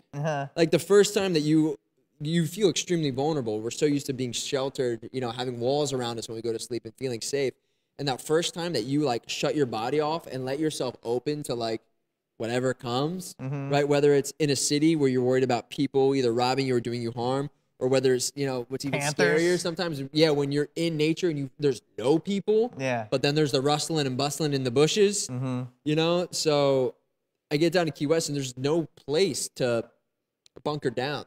It's illegal to sleep on the beaches, and you kind of start speaking, like you play different roles. So when I would go on these trips, it was really important for me to be able to blend, to not only like I would shave before I would go so I could look presentable to the people that I would talk to. If I like grocery store, they wouldn't look at you as like a bum, but also you needed to be able to be on that same frequency as like the bums. So it wasn't like, who's this fancy pants guy? I mean, he's definitely, you needed to play both roles. So you fit in with those guys and you fit in, you know, you can try and play both. So I'm down in Key West, and again, like some of the homeless guys, the only guys that on the beach, like, dude, you sleep on the beach, they're gonna throw you in jail. You can't sleep on these beaches. And so like in my mind, I'm like, well, dude, you just biked all the way down here. I spent a couple of days. I'm trying to just walk the docks during the day, find a ride to Cuba. These guys all think I'm crazy. You know, the captain's like, who's this dude? But again, once in a while, you meet a cool dude who would be down. And be like, yo, this dude's gnarly, but like, I'm just not going to Cuba. I'm going north. A lot of times the boats, they were all heading back up northeast to, you know, people dock their boats down in the Keys and come back up to New England area. So he's like, dude, just hang out for a month or two. I'm sure in a month or two you'll find. But like, I was on a mission. It was like, dude, when you're sleeping on the beach, days are a lot longer. Right? So it's like a month. And he's like, dude, just get a job. I can hook you up. So he was trying to get me to get a job working on a charter boat down there. And, you know, he told me the names and the guys. And he's like, but there's paperwork. It's going to take 2 weeks. And I'm like, in my mind, I'm like, this guy doesn't get it. No, I'm on a mission. I'm trying to get off here as soon as possible. So after about 10 days, I'm trying to remember how long I was actually down there. A couple of days of being down there, maybe like a week. That same thing. It was like very clear. It taught me, well, I'm still learning a lot about myself, right? Because like part of me really wanted to do this mission. And, you know, even to the point where I went to the library and I was looking into, you know, kayaking over to Cuba. And again, like looking into like, you know, the logistics, have people done it? You know, there was a woman had swam it before. And so like your brain kind of wants to go down that road, or my brain wanted to go down that road. Some people's brains. And it was just like, dude, this is dangerous. Like all of these guys who do these things, like clearly you're saying, okay, God or whatever. It's almost like you ever read the Bible, that story of like Jonah. And like, you know, he was trying to run away from Nineveh. And so it was like, listen, if this is where I'm supposed to go, you're going to send a boat and it's going to be a cool guy and we're going to go. But clearly this door feels like it's closing. And like, I feel like I was almost like trying to like force it open. And so I kind of had to put myself in check. because another one of the things that I had like built up was I didn't want to bike the same road twice. And it felt almost like retreat to bike up that same 400 miles, because every time you're pedaling, we're going right back up to Miami. We're going right back. It felt almost like retreat. It was humbling. Yeah. But that's what ended up happening. I was down there for about 10 days, and I knew already. I was like, dude, you're not getting a job. You're not down here to make money. You're not, because that's not the environment you want to be in. These people are down here to party. You don't want to be around that. You don't want to be around that. Yeah. So I ended up, after about 7 or 8 days trying to hitch, I biked it back up to my parents. So what was what year are we looking at here? This is about this is summer after Peru. I get the years mixed up. So 2018, 2019. Somewhere around there. Yeah, I don't so know. what was the where did you go from when you finally got out of Florida? Where did you go? So I was very glad that I had done that little mini mission, because that taught me some other things too. It was like, you know, you just realize when you're an amateur, and you realize like when you're like gear. Yeah. Like I had that tire blowout going over to Alligator Alley. It just showed me a lot of things I wasn't ready for. You think, you know, it's like, oh, you think you're ready for this, but like you're not. Yeah. If that boat would have taken you and picked you up and brought you over to Mexico, you wouldn't have had any spare tubes. You wouldn't have had any tires. You didn't have the gear. Like, again, the clothes that I was wearing, it was like giving me rashes in certain places and rubbing. And so when I got back to Pennsylvania, or when I got back to Florida, my parents' house, it was like I had this big smile, and it was just like, that was another teacher. Like, now you know for this next mission coming up what gear you need, right? Gear up before you go. Be prepared. Yeah. So you were prepared. Your next mini mission was to just figure out how to prepare, or well, I mean, that's just what I did. I knew. So again, when I said, what were you preparing for? Well, when I said I was branching off, it was, I knew I wanted to end up back out in LA. So it was like, it was either we're going to bike there, or we're going to bike down, like I said, to Key West, try and hitchhike, get over to Mexico, bike up through Mexico, and end up in LA. I knew I wanted to end up in LA. And I still knew it wasn't time to use cars or planes. So right from there, it was like, okay, well, now the mission's easy. We get good tires on this bike, we get the right gear, and we start pedaling. So that's what you did. Yeah, and that was like another thing. I remember being on that dock down in Key West. There was this guy down there, actually. And I was feeling down and out one of these days. You're sleeping on the beach. You're in a place, right, mentally. Like you're waking up, and like there's other bums, and you kind of you just don't feel super hot. You know, one of the nights was really funny. I'm laying there on the beach, sleeping literally in the shadow of a palm tree, because I'm trying not to get arrested. I have the cops see me.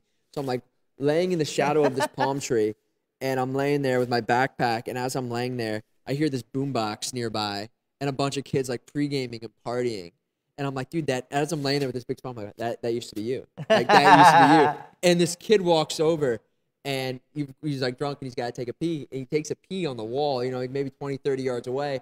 And as he's walking back, he sees, and he goes, whoa, there's a dude there. And he's like talking to his friends. And in my mind, I go, you're that dude. You are that dude that's sleeping under a palm tree on the beach in Key West. That's so funny. Yeah, so that was a little bit of a tangent off of.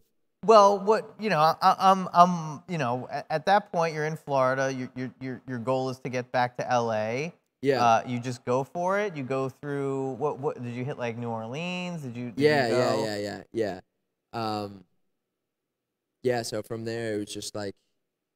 Now it's like I was nature. telling you about the moment. Yeah, exactly. It was like when I was down there in Key West, this guy came up, and I was down and out. Like, that was like one of those things. I remember sitting there like staring off. It was that what was that song? It was like sitting at the dock of the bay, wasting time. Yeah, and I'm sitting there, and that kind of same thing was like, instead of waiting for somebody right now, and this is kind of like one of the balances I've learned. It's like a yin and yang. There's certain times which I've learned, which is, you know, biking is like a polar opposite of hitchhiking. In biking, it's you.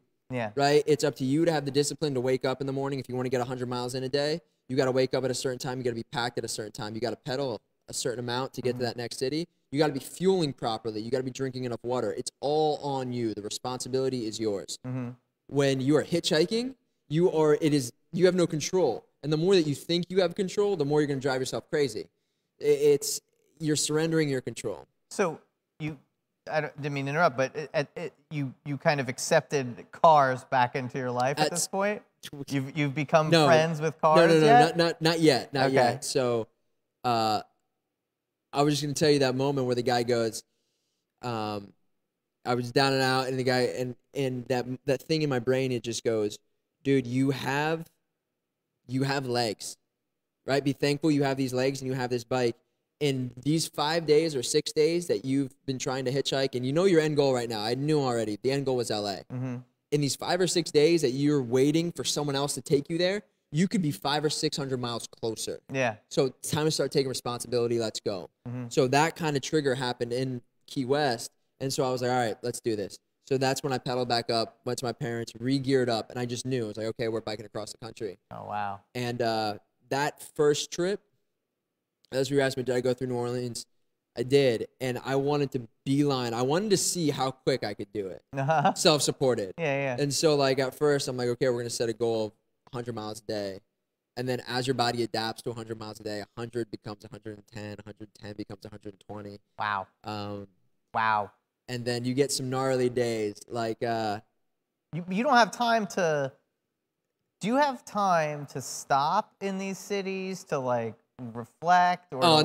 no. It's a different, and this trip especially, talk about, like, learning, the mission for this trip was, you know, whether it was I still had to prove to myself or to other people, you know, I've been getting a lot of heat. Again, not only did my family not understand, but, again, all these people I'd gone to school with, you know, and not even going to school, just friends, you know, people I've grown up with. They're like, dude, Mike's lost his mind. He's not using a phone. He's not using cars. He's showering in a creek. You know, like, is he ever going to, does he need help? Does he need, like, mental help, right? And so you've got all this kind of stuff. And in my mind, I go, like, you know, like, my heart was still telling me, dude, it's not time to use cars. Yeah. So I'm like, okay, well, I got to show these guys, like, while you're still sitting here behind your desk on the East Coast, 3 weeks from now, I'm going to be in California, and I don't even need a car to do it. Yeah. You know, I don't even need a car to do it. So that was, like, the mission. It wasn't about seeing people. Mm-hmm. But on these adventures, you can't help but to, like you said, Louisiana. Dude, when I ended up taking this route up through Baton Rouge, Mm-hmm. and just the people, like, 'cause you have to stop. I have to stop and get food. And at one of the grocery stores, the vibe, Mm-hmm. and, like, the Southern hospitality and the smiles on these guys' faces, you're just like, I just remember that warm feeling from Baton Rouge, man. Like, dude, these guys are so nice, so genuine. And people, they see the bike and, like, they're like, is he homeless? What is he doing? Is he on a, you know, like, this quasi mix. But yeah, that was the next step. Was that cross country. So you made it. You biked. How many days did it take you to get from Florida to California? I have it written down somewhere, but, like, in my journals and stuff, about 20. I think it was like a month. I think it was like 21 days on the road. I took one pit stop. I had one day off in Dallas. So my sister lives in Dallas. Yeah. So I got there. So after 10 or 12 days, just to be able to throw my clothes in the washing machine, it was awesome. So what do you know, if people wanted to do this, and obviously I'm not going to do this, but if people wanted to do this, are there some kind of practical tips that you could give people as far as, dude, like... we could do a whole podcast. Like, I'm not joking. We could do a whole podcast on, like, actually how to bike pack. Because the answer to that, though, is there's no everyone does it differently depending on your intention. Like you said, if your intention is to, like, do a cross-country tour and to, like, see different cities and, like, really experience it, doesn't matter really, like, how many miles you're doing a day. And, you know, and it's very different if you're doing, like, a Trans Am race where, like, you're trying to see how fast. And again, are you self-supported? Do you have a lot of these guys, they have vans, like a team. Yeah, they have teams, right? They have a guy behind them in a van that has all their food and all their gear. That's the way to bike, people. No. So that's the other thing too. You're on these trips. Are you meeting people, like-minded individuals, people on bikes going the other way? I would say that, like, at this point in time, I'm on a very, talk about a radio channel, I'm on a very unique frequency. Right? So I'm not really attracting a whole lot and I'm just, like, in a zone. Right? It's more so, and this is what I tell people too, because it's like after the cross country, like after the biking trips, people expect a story kind of like Peru. Yeah. And I'm like, listen, the bike is for me. Yeah. Like there's just so much going on there. It's almost, imagine 21 days where you aren't talking to anybody else. You're just spending you're waking up in the morning and you're spending all day with your thoughts. Day after day, you're sleeping with your thoughts. There's no TV, there's no phone, there's no escape, there's no other support. There's no looking to anyone to say, hey, good job, you did it today. Or like, no, it's just you for that many days until you get to where you're going. So did you see, you go on this incredible journey across the country to get to LA. Yeah. You get to LA, you're on the outskirts of LA. Oh, yeah. What was where were you were you going back to your apartment with your 3 buddies crammed into kind of. So like I had still had like friends and family, not family, but like family out there. And it was just kind of like, before I left Florida, I had reached out to a guy. And again, before this, I was like really not anti-technology. I wasn't using it. Yeah. But something in me was like, dude, when you get there, you're not showing up. And you don't need anybody else when you get there, right? You're not going to look to, because I didn't talk to these people. No one has any idea I'm coming. So I wasn't using a phone. So it's not like, hey, Adam, my old roommate, I'm on my way back out to LA. It's not like because like now I do my trips and stuff on Instagram. So like people go, oh, he's in Pennsylvania, or oh, he's in New York. Yeah. Like this, it was just like, hadn't seen the kid in like years. Who knows? Is he in Peru again? Is he in Europe? No one has any idea. So I didn't want to just show up on someone's doorstep saying, hey, I'm here to crash. So I reached out to a guy and I did a thing called Workaway. And I kind of just told him what I'm doing. I'm like, hey, dude, I'm planning on riding my bike out to LA. I see you got a spot in LA. I'm a skilled worker. I can do carpentry. And he's like, oh, dude, awesome. I need some steps that need to be redone. Nice. So it was like this exchange. It was like, you come work on my steps. I got a really awesome house in Encino. You have your own bedroom in this house in Encino. You work a couple hours a day. And this dude ended up being like a chef. He had to go to a restaurant. So I'm cook 3 meals a day for you. Nice. I got spoiled, man. I got hooked up. Wow, well, that's awesome. Yeah, that's so cool. I knew I had that kind of backup to, like, that's where I was going to go. And like I told him originally, like, I'll hang out there for 2 weeks, meet up with some old friends, and see where this is pulling me next. Is that, are you out there until pre-lockdown? Is this like, are you in LA for when this shit really hits the fan? Yeah. From this, like now, let's see it. So I did out there from that trip. So again, coming back into LA and coming from, when you spend that much time, whatever it is, 21 days by yourself, you are very connected with who you are.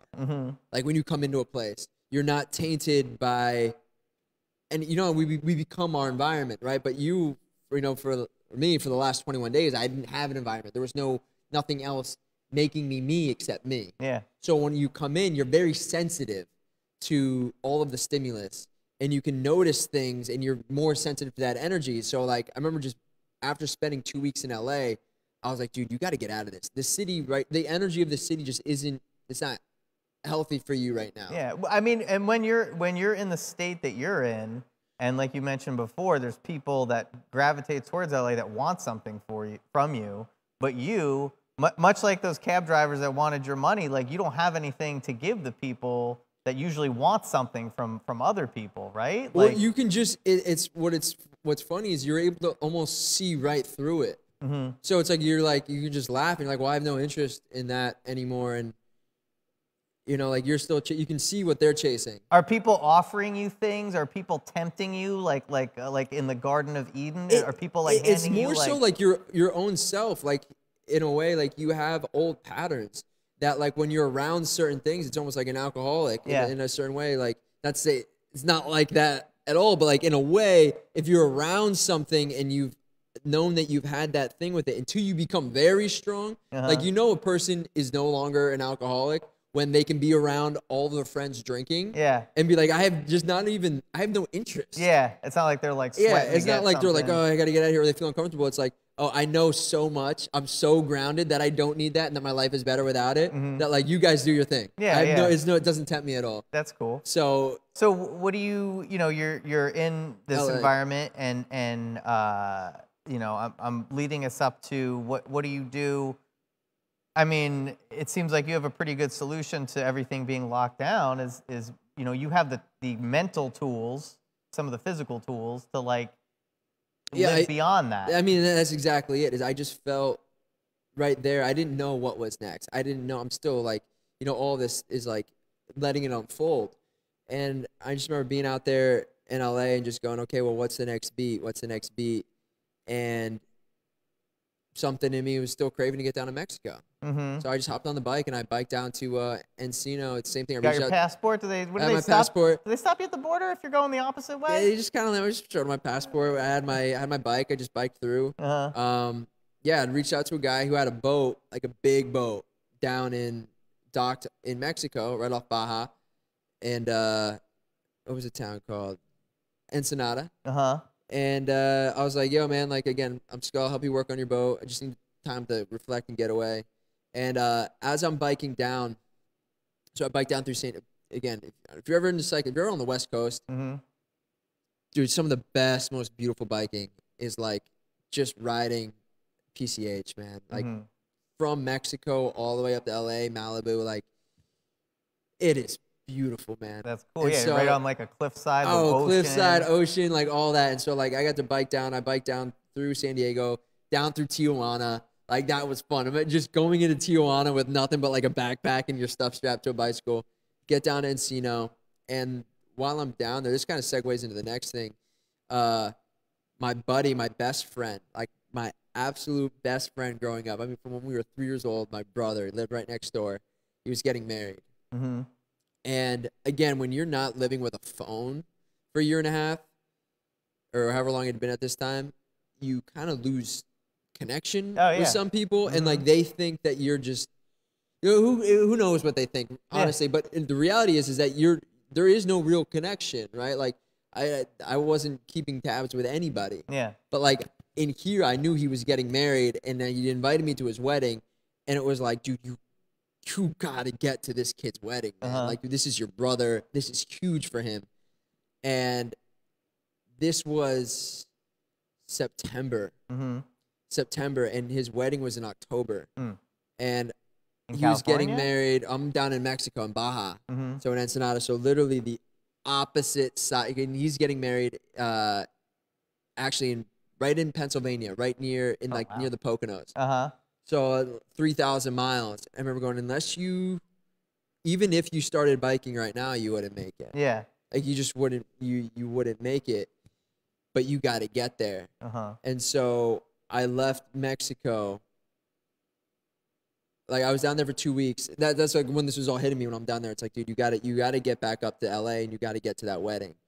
So I bike back up to LA, and I drop off the bike. And I remember that's just like when I told my buddy, I'm like, yo, I did end up kind of like leaving my bike there with my buddy. I'm like, listen, like, he's like, are you back? Like my roommate, he's kind of pumped. He's like, are you back? Like, are you going to stay? Are you going to move back in with us? And I was like, I'm not sure exactly. I do think I am going to come back. But like right now I know that I gotta get to this wedding. And so he's like, well, how you going to get there if you leave the bike? And like, it was like, it's time to break this car fast. Time to get in a car. It's time to get in a car. We got to move a little faster. We got to hit the road. So was at this, you have obviously the hitchhiking experience from Peru. But my only hitchhiking experience in the United States was trying to hitchhike from Dallas to my sister's, which was like 15 miles. And I ended up, again, it didn't work. I walked the whole way. Well, I mean, like that one cab driver, but then I ended up walking 14 miles. That's always the possibility of like you get on the road, you want to hitchhike, and good days, bad days. Good days, bad days. You might catch it, you might not. So this was like leading into this trip. That was really in my mind. Is I had 10 days. I had 10 days to go 3,000 miles. So is this now the wedding's happening? Is this like a year? Where are we in relation to, say, like lockdowns? Obviously, the wedding this is before. Okay. This is a good while before. Okay. October. Okay, but October before everything happens. Yeah. Okay. Yeah. All right. Again, my time changes. Like it feels some things are longer than shorter, but yeah, it was that same year. So you're getting ready to do this. You're getting out of LA now.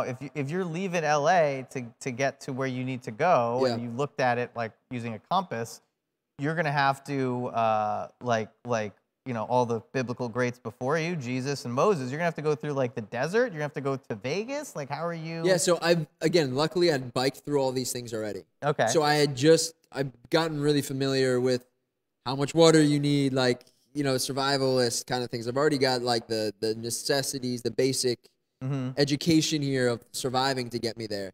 What I was worried about was, what was on my mind was time. Yeah. Dude, you've got 10 days to go 3,000 miles. Yeah.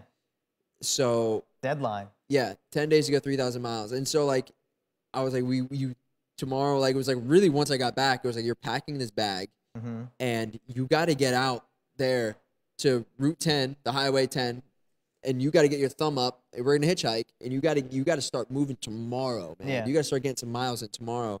That's what I did. I just packed my bag. And you just decided, I'm leaving Penny here. I'm going to commit to the hike, the hitchhike. Whatever happens, I'm okay with, even if when I get there, if I got to leave. One thing when this type of traveling or this type of lifestyle allows you to do is not be attached. I know that, and I told my roommate too, I'm like, dude, while I'm gone, and if I don't end up coming back, there's a bike. Yeah.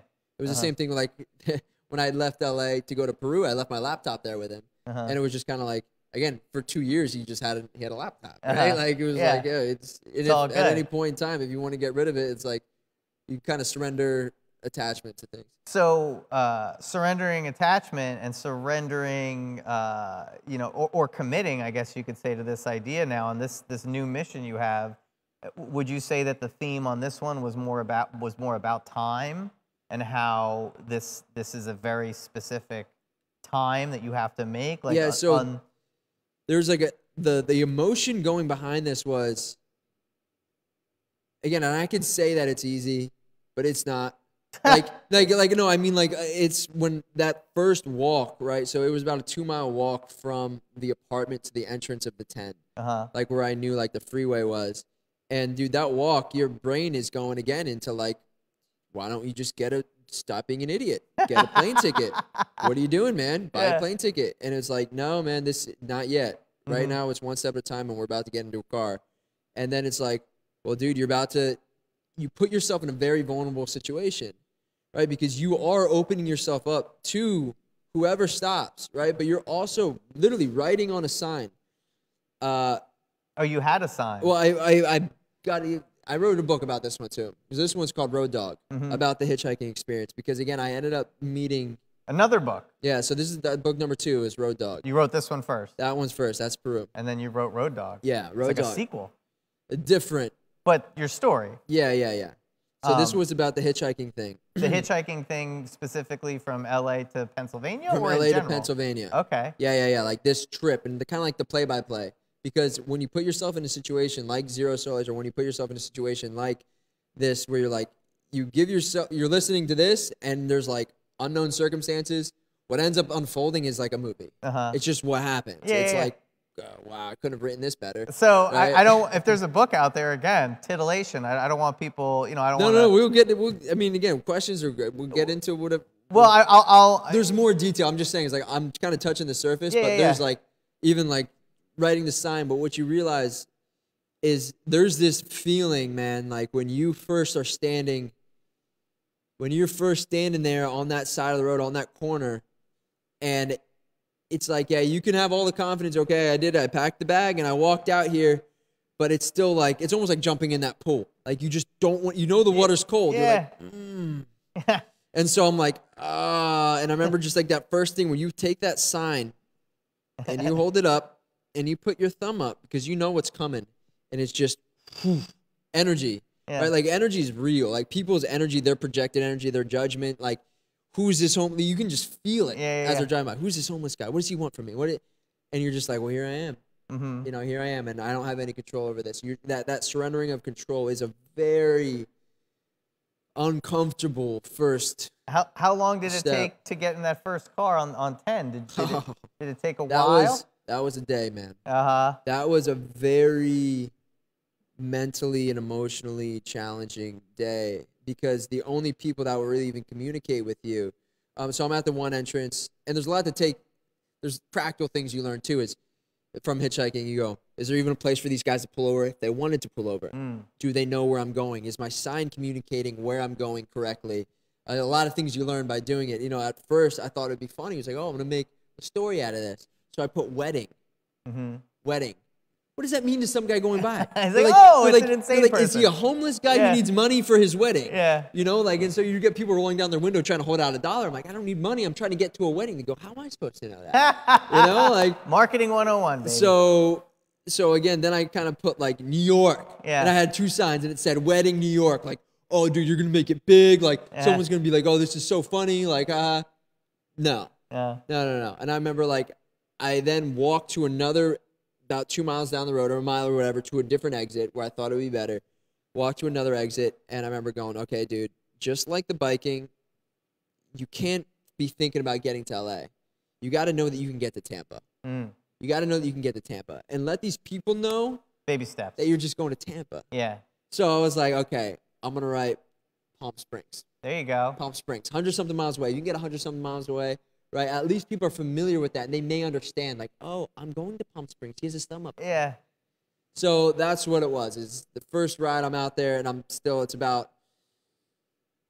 be about 4 o'clock in the afternoon. I've been out there all day, and my only conversation really was with this like homeless guy living underneath the bridge nearby, going, where are you going? New York. Good luck, right? Like, good luck, man. And so I'm out there, and I'm just like, dude, if 0 miles. If this is how you're never gonna make it in time. Yeah. Like you just don't have the time. This is impossible. So in your mind, you start questioning if it's possible. Like, this is impossible.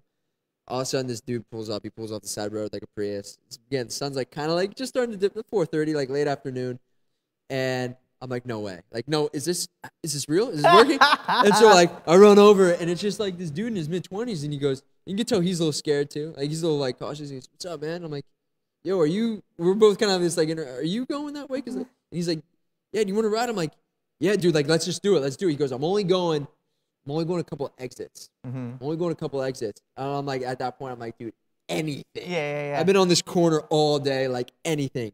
So I get in, I throw my bag in, and, you know, we kind of just, we hit it off. But, like, I still just won't forget sitting in and closing that door. I remember closing the door. And, again, I'm just so excited about being in the ride that when he steps on the gas, my body feels like I'm in a roller coaster. I'm like, I'd been in a car in almost 2 years. Oh my God, you're like the fastest I had gone was on a bicycle going downhill. That's like a time like traveler. Through Mexico. Like. So like I hadn't felt those G's that force, and all of a sudden I'm holding on, and I get like that. And I'm like laughing, almost like your first time on a roller coaster. A roller coaster? And I can't stop laughing. And this kid's looking over at me, and I'm cheesing, I'm laughing. I'm like, oh my gosh. And he goes, what, dude? I'm like, dude, I feel like we're on a roller coaster right now, man. Like I feel like we're on a roller coaster. And he's laughing too because it's just like that genuine joy. Right? Just like overflowing joy. Yeah. So he ends up dropping me off, dude, right? Like a mile away from Skid Row. Like just downtown, like way worse. I was coming from West Hollywood, a pretty nice area, there were like Range Rovers and Mercedes that were blowing past me. Now all of a sudden I'm like at this exit with a lot more homeless people and like beat down pickup trucks. Again, talk about like the vibe changing from city to city. Yeah. Vibe changes within a city. Yeah. And so like I'm there and I'm got my sign and like you can just tell really quick, like, dude, guys, they'll test you, right? You can tell like the way that guys will like look at you, they'll try and test your energy. How confident is this guy? What's his deal? He doesn't look like he belongs, right? So there was a lot of that going on when I first got to that exit. Just kind of like, dude, you're gonna be all right, right? Like almost like Bible verses come in your mind, right? Like those that walk through the valley of the shadow of death, I shall fear no evil, right? Like you're kind of like playing these things like I'm on a mission right now, and I know that I'm gonna get where I'm going, so stay out of my zone. I'm not even giving you attention. And I'm there till the sun's actually starting to set. And, like, I just know, like, you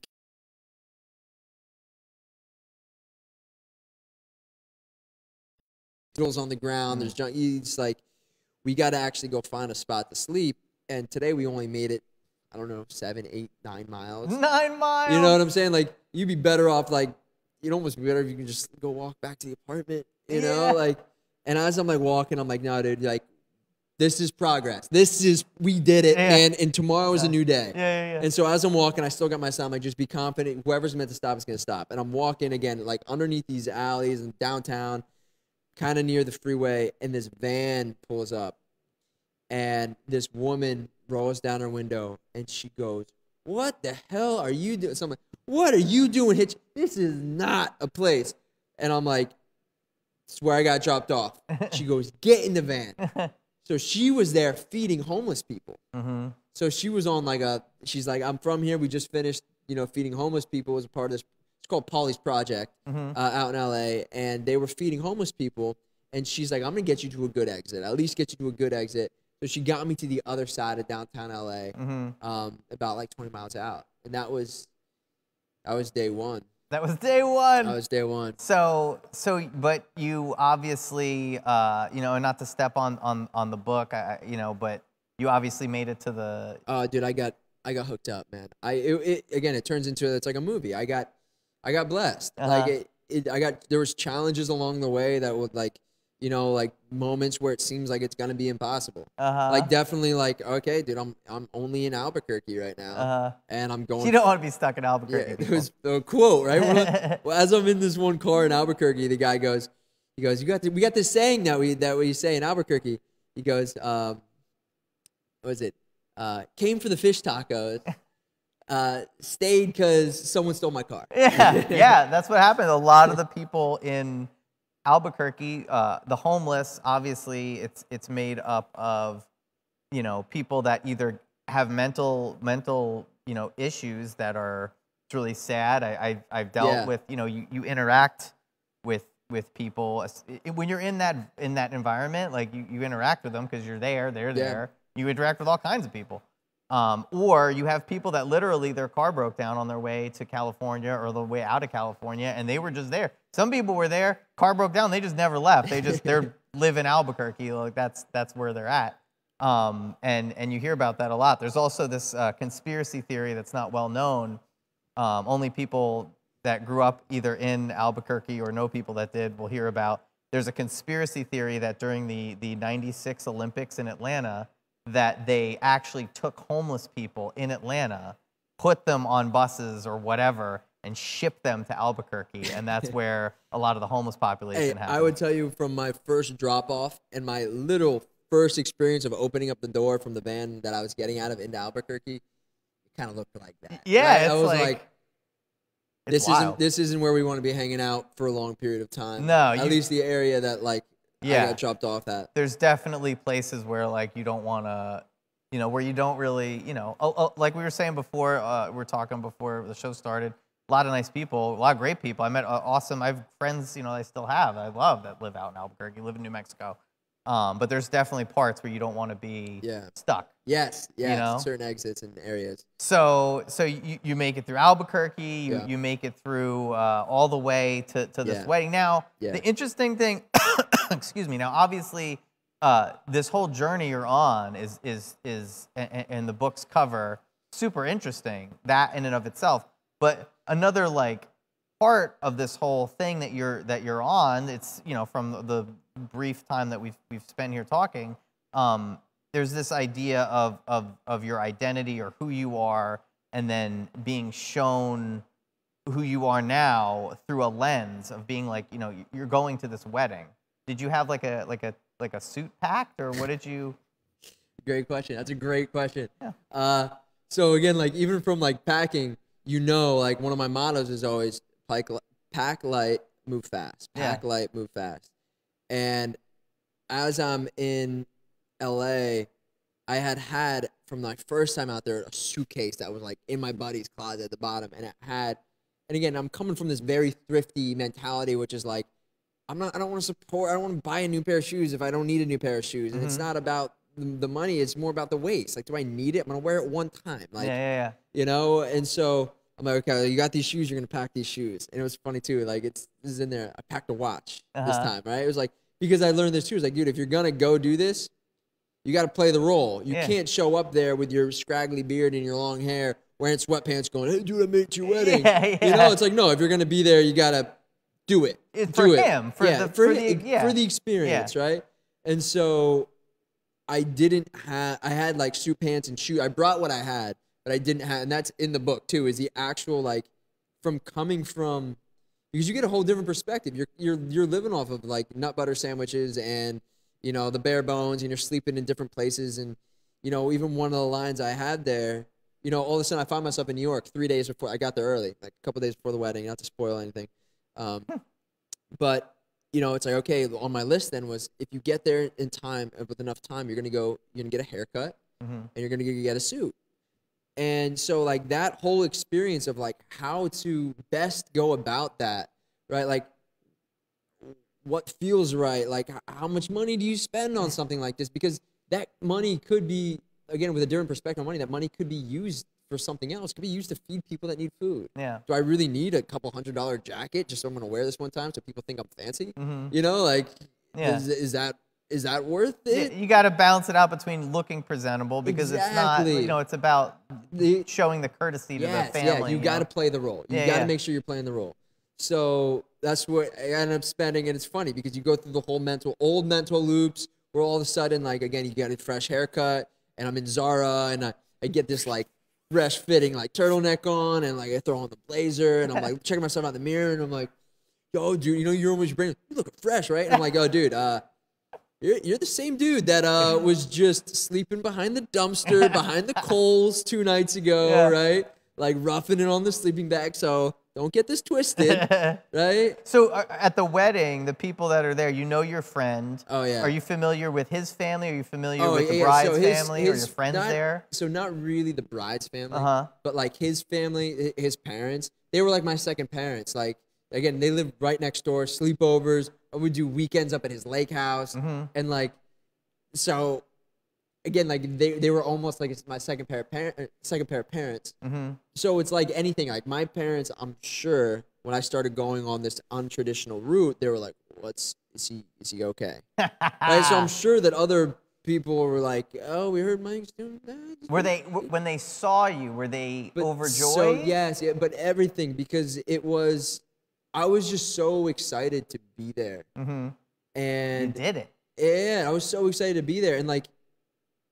The wedding itself and like his relationship with this girl, it was so special. And like the families and like just the energy, it was like a movie. Like literally where they had it, the way the lake was, like I felt like it was the most epic grand finale to the best movie I'd ever watched. That's like so standing cool, there like in my suit, you know, just looking and even like as we rolled in, I'm sitting there watching my best friend like standing there like awaiting the bride to walk down. I'm looking over my shoulder. She's walking down the stairs, and it's like, dude, you're here. You made it here to experience. This is real life. This is better than any movie you're ever gonna watch. Watching this woman walk down there, and like the look on his face, and his smile, and then like sitting there in the back row, and I'm next to my one best friend. So the three of us were like the squad, right? So Otto and my brother's there. So there's the three of us kind of in the back row, and we just made it on time. I mean, just made it on time. And I'm just looking at him, and like he has these vows that he had written, and dude, his vows were like, dude, they were just so incredible. And I'm there just going like the whole time, that's my boy, that's my boy, that's my boy, that's my boy, right? So like, it was the grand finale. It was one of the most beautiful nights. The reception, everything about it, the sparklers. It was like, again, if there was it was a movie. It was like that whole thing could have been. It was your movie, man. I mean, it was his movie, the bride's movie, but it was still. the movie. Like it was so beautiful. So, again, like, you did it. You had a mission. You did it. Yeah. When does that voice pipe up again? Like, immediately wake up the next day? Well, it was like, and even at that time, like, the voice kind of starts going because it's like, okay, dude, you did it. And, you know, I had to be okay with, I was ready to, and it's kind of like one of the things, even when I was working on the house, is when to know, whenever you do fast, if you do a fast, knowing when to break the fast it's another thing because your ego wants to get in the way. Yeah. So it's like, you know, like day 1 is always the hardest, but by day 4, you're like, I can do another day. And then day 5, I can do another day. Right? Because you kind of I don't need food. Yeah. Right? So like, it's the same thing with anything. When to turn on the phone. When does this become part of my identity? I'm the guy who doesn't use phones. Yeah. I'm the guy who doesn't use cars. Yeah. I'm the guy, you know, when does that become part of your identity? And when are you doing it because it's actually teaching you something? So that's something that I'm still, and I think we're all learning. Find that balance. You know, finding that balance. So like, even on this trip, and once I got there, and because the trip was so, I mean, it's the same thing with Peru in a certain way. Like, it's not all sunshine and rainbows. I mean, like, dude, you find yourself hungry without, like, you're miles away from a grocery store. The only place that you can really get food is a gas station. You got to walk through. There's snakes. You don't know where you're going to sleep. There's rain.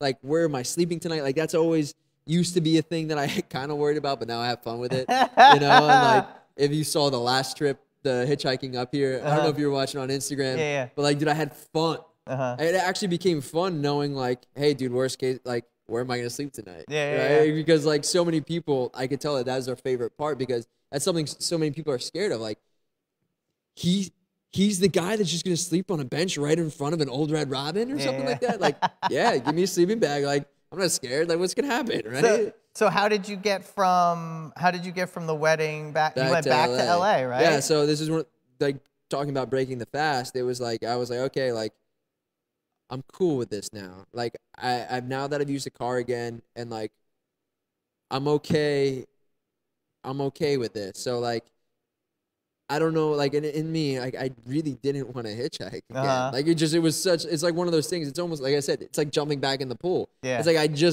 I swam that. The water was really cold, but I've gotten out and I warmed up. Good job, I made it, right? Like, I don't want to jump back in that cold water. No. So I was like, okay, well, instead of jumping back in the cold water, we can just get a canoe. Right? We get a canoe. So I was like, okay, that's what I'm gonna do. But like, how can I do this? Again, it gets me to ask bigger questions. Like, okay, airplanes are just so inefficient. Like, the amount, it's 40 times the amount of fossil fuel as like per person for the trip, like the amount of energy as compared to like taking a bus or taking a train, but yet it's like half the price. Very fast. So it's one of those things that, like, just another demonstration of our current society where our money doesn't demonstrate actual energy. Right? Because we've built these systems that are more efficient, right? Because there's so, there are so many airlines and there are so many people flying that the prices come down, but it still uses so much energy. So it's like, I don't understand how we're burning 40 times more fuel for me to go from New York to LA, but it costs half the price. It was just one of those things that I was like, okay, well, it's going to take longer and it's not going to be as luxurious or fun, and it's actually going to cost more, but I'm going to get a train. I'll do a train. Like, just like little things like that. Like, okay, I'll do a train. So I buy a train ticket to go from New York to LA. And I feel good. Like, I get that train, I buy the train ticket, and this is the first time I'm using my money to support transportation. Like, because I hadn't bought gas, I hadn't bought plane tickets, anything like that. And I feel fine with it. It's like, cool, this is the best decision you would make in this thing. And that night, I'm at my buddy's, I was crashing my buddy's apartment. So his name's Otto. He's the other one of the three musketeers when I was sitting next to. He's in the book. Again, names have been changed in the books, by the way. So I'm crashing. I got my sleeping bag. I'm crashing on his floor. And he's got a dope apartment, by the way. Like, a super dope apartment. And I'm crashing on his floor. I just bought the ticket. And I was going to hang out another, like, 2 more days, just kind of see the city. And as I'm laying there, I just still remember just laying in that sleeping bag, like, a couple minutes after I bought the ticket. And here comes the voice. And he goes, and it's just almost like this conversation in my head. And it's like, hey, man, like, yeah, you did it. You made it here. And I'm not saying, like, there's certain things it's clear, like, you really, really should do this. And this wasn't one of those things. This was like, there's a fork right now on this road. You can either take the train, you're going to get there in a couple days, and you're going to get to LA and do what you think that you need to do when you get there. Or you can hitchhike back. And if you hitchhike back, you're going to learn a lot. There's more for you to learn if you hitchhike back. So it's almost like leaving money on the table. So I was like, part of me was like, oh, man, like, you don't want to leave money on the table. You don't want to leave that experience, like, to know that there is more to learn or to experience that can further enriching your experience. Like, I didn't want to leave that on the table. I didn't want to know that I could get there and have missed that. So the next day I woke up and I just canceled the train ticket. I canceled the train ticket. I'm like, all right, I'm going to hitchhike back. It's just not, and it was easier. There was no more deadline. So it was like, now all you have to do is stay alive. Did you, and Kelly's going to murder me because she had a lot of practical questions that we're probably not going to get to, so I apologize. Maybe she could email you later or something. But on that train of thought, like, people's worry, because people have been hitchhiking since cars have been around, and in the beginning, people thought it was safe. As certain things happened, people thought it was dangerous. Yeah. And I think that's one of the main things probably are concerned for you, or the people you meet along the way, having that faith that you're gonna make it from point A to point B. Yeah. But have you met or been in contact, maybe tested, like with unscrupulous? Tested. You That's know? a great way to put it. Yeah, it's because you have a lot of time.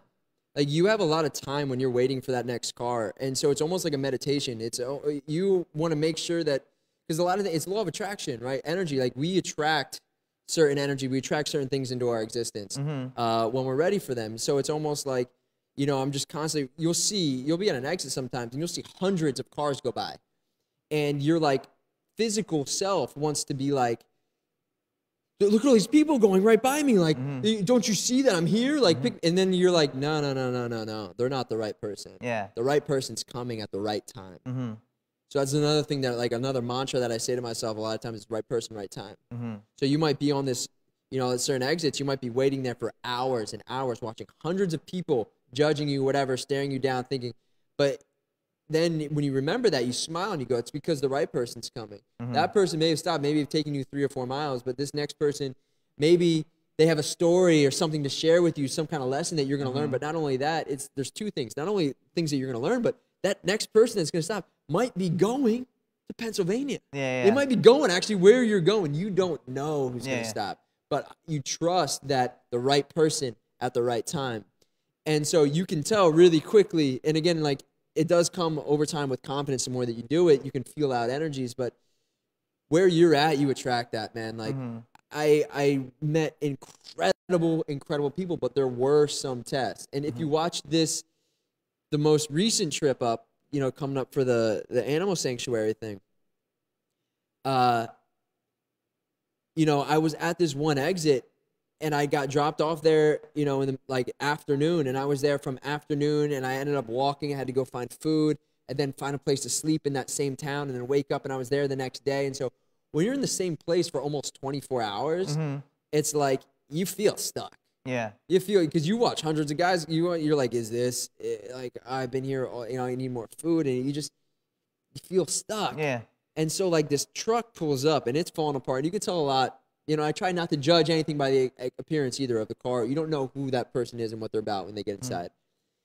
Open up the door, but sometimes you can tell. You can get a vibe.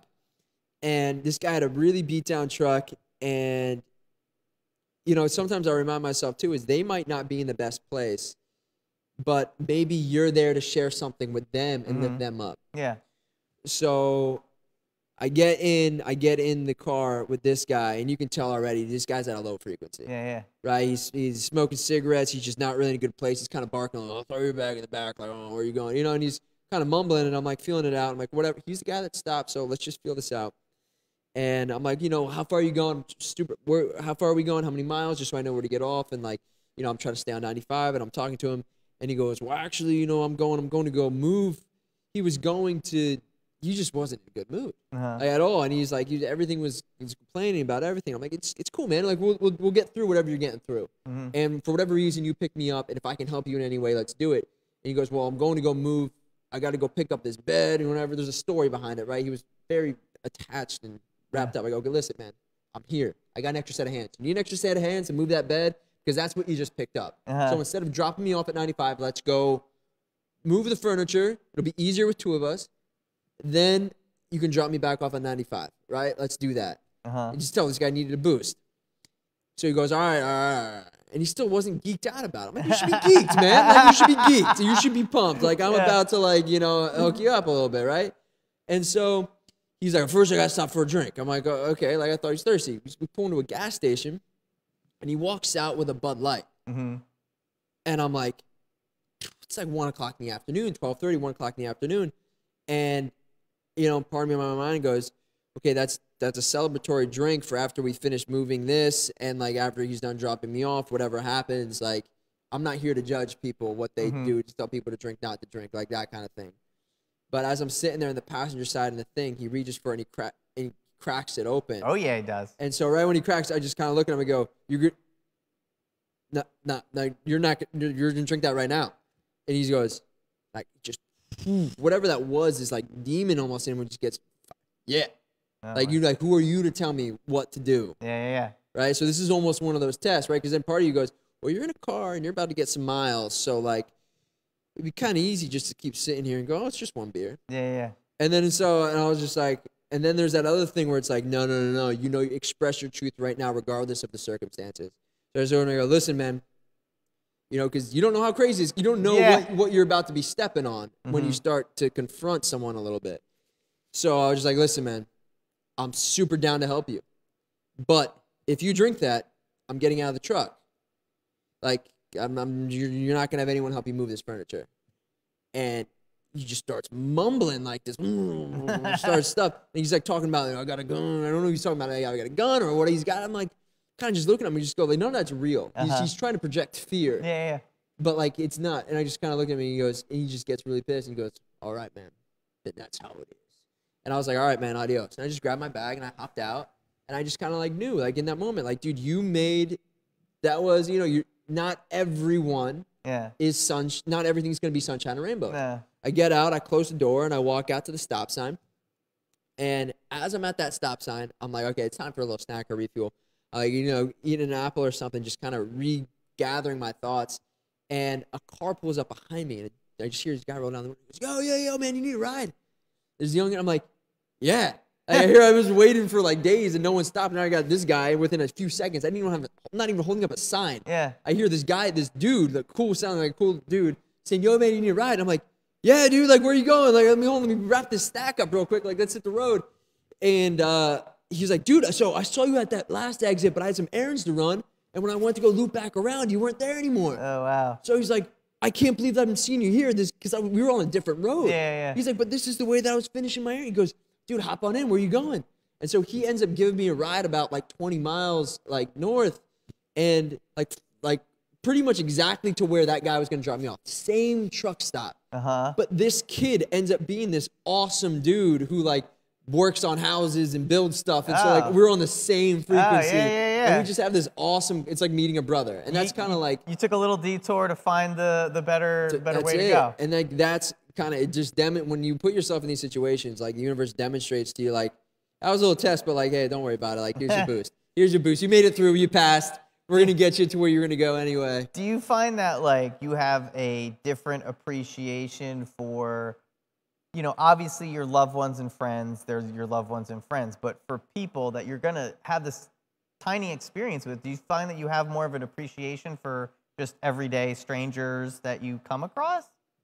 The potential, right? Like, you don't realize. And this is one thing that, like, this most recent trip, because, again, from the book, the other one, like Road Dog, like, you'll see all the people, and, like, it just feels almost like divine timing. Like, for whatever reason, a majority of the people, like, it's either we just connect. Like, sometimes, like, and even all the conversations don't make it into the book because it's, like, it's so magical what's happening here that, like, I can't even put it into words. Yeah. You know? So, like, for instance, this one woman in Pennsylvania, she ended up working at the university, Penn State, and like she was working with freshmen and kind of getting them to explore outside of the curriculum. And like at the same time here, she picks up this hitchhiker. So I told her a little bit about my story and all that kind of stuff. So for 3 hours or however long, we ended up driving like halfway through Pennsylvania together. We're just like, it's like those conversations that feel like a minute, but like all of a sudden we're like 3 hours past and we're time traveling. And that happened on this trip so many times. Like the perfect person at the perfect time. Like it happened again with this kid who's driving me either through Jacksonville. I think I was still down in Florida. Yeah, welcome to Jacksonville. This super cool kid, man. We had, again, it was one of those things, a swimmer, and just the experiences that he'd gone through, and he's kind of looking for his next steps in life, kind of feeling it out. And just you feel like, oh, I'm in this seat for a reason. And like we're able to connect, and like all these barriers just there's no walls. Yeah. You feel like you just known this person. You're so open to connect with them. Like, yes, you realize that potential is there. And you realize you know, this trip especially taught me right person, right time. Yeah. In everything. It's not necessarily hitchhiking, but like whatever that next mission is, whatever that next goal is, when you hold up that sign and you know where you're going, the right person is going to come to help you get to where you're going. You don't have to worry about it. You just have to know where you're at, and you got to know your intention, right? And keep your energy there, and you'll attract that. So you make it back. You do the tough thing. You don't do the train. You do the tough thing. You hitchhike back. Yeah. You make it back. This Yes. is once again you're returning to LA. Yeah. And what was this is pre-pandemic, pre-lockdown. Pre-pandemic. Do you feel that like now you're in a position after this and Kobe passes away and then the lockdown happens, you're in LA, around this time, you don't know what's going to happen, but it seems to me like I don't care. Like even like at the whole time, like I really, even when that whole thing was like starting to happen, I really tried to keep myself in my zone and not let external circumstances or media penetrate. So you weren't even thinking about what you were kind of in your own... In my own zone. It really didn't even feel even somewhat real to me until I went to Whole Foods and... Everyone's in like wearing plastic bags. I'm a huge fan of almond butter. Yeah. And I go get, there's no almond butter on the shelves. Yeah. And that's when I go, oh, this is now impacting your life a little bit, dog. Yeah. Time to call some audibles, right? Yeah, but yeah, for the most part, I just tried, and even then, I just tried to stay in my own zone. Did you hunker, or did you get back to LA and you want to hit the road right away? No, so when I got back, it was still like October, November, like that stuff wasn't happening. Okay. So I did hunker a little bit because it was that same thing. When I got back, the same thing that when I got back after that trip, I just experienced something so magical that like I experienced something so magical that it needed to come out. I needed to write it. Okay. And I just knew that that's the next thing. It's like the next thing isn't an adventure. The next thing is documenting this right now.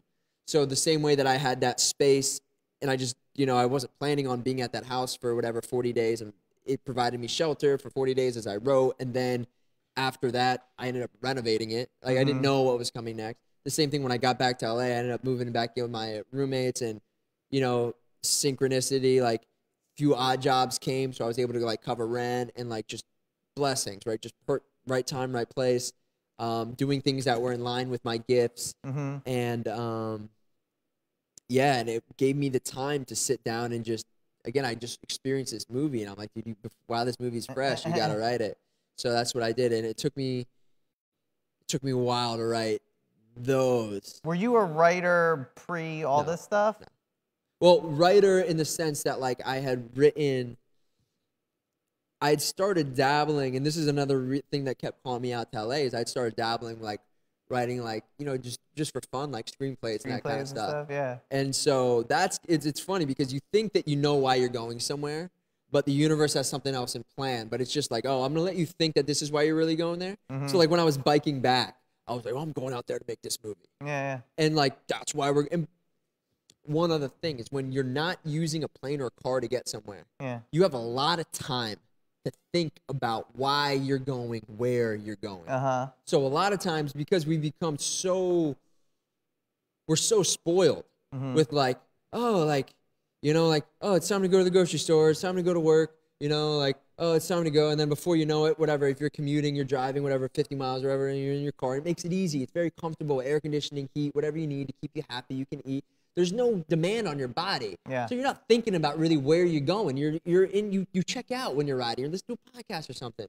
When you're like running through or biking through snow and sleeping under things to get somewhere, you know why you're going. I'm going here to see my family, and I cannot wait to see them. And it's worth all of this to get there. Yeah. Right? It's the same thing when you got to carry your food on your back when you're walking to the grocery store, or running to the grocery store.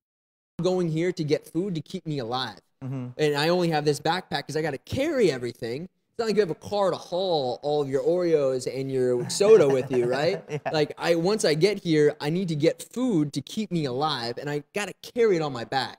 So there's only a certain amount of space in that backpack. So there's no room for Oreos in Yeah. a way, right? Or like wait for like soda, a 2 liter of soda. It's like, no, I need what's going to keep me alive. I need these fruits, I need these vegetables, I need good fuel because my body I need to be able to run back here tomorrow to get more. Yeah. You know? So that connection, you build a connection with why you're going where you're going. Mm-hmm. You know, it's very easy to be like, oh, I'm going to go out to LA and be a movie star. I'm going to hop on a plane and when I get off, check me out. Right? But if you want to go, if you really feel called enough that like you need to tell this story, are you willing to walk there? Are you willing to bike there? Right? Mm-hmm. You have all that time while you're doing that thing to think about why you're going somewhere. Mm-hmm. You know, and I think that it just reconnects you to where you're going. Like the whole time, especially hitchhiking to that kid's wedding, the whole time I knew, oh, dude, yeah, I'm sleeping behind this dumpster because I can't wait to get to your wedding. Yeah. I can't wait. It's like it grounds you. It connects you to the location. Uh-huh. It connects you to where you're going because you have all this time and you have all this experience and emotion leading up to that hug, Mm-hmm. to that moment. That hug must feel like the best hug in the world. It is, and it's like the same thing. When I first stopped using cars, one of my buddies had a graduation party, and he had invited me. And before I was still using cars, when he invited me, and like I remember at the time I was like, okay, like, are you still going to go to this graduation party? Because it's going to be a couple miles. You got to run a couple miles to get there, and you got to run back, Mm-hmm. and it's raining. Yeah. And everyone there, again, it's a graduation party. They're going to be wearing button-up shirts, and it's going to be nice and smell a certain way and, like, look a certain way. But, like, for whatever reason, it was like, okay, you said you're going to be there, so throw on the running shoes, throw on the rain jacket, we're running.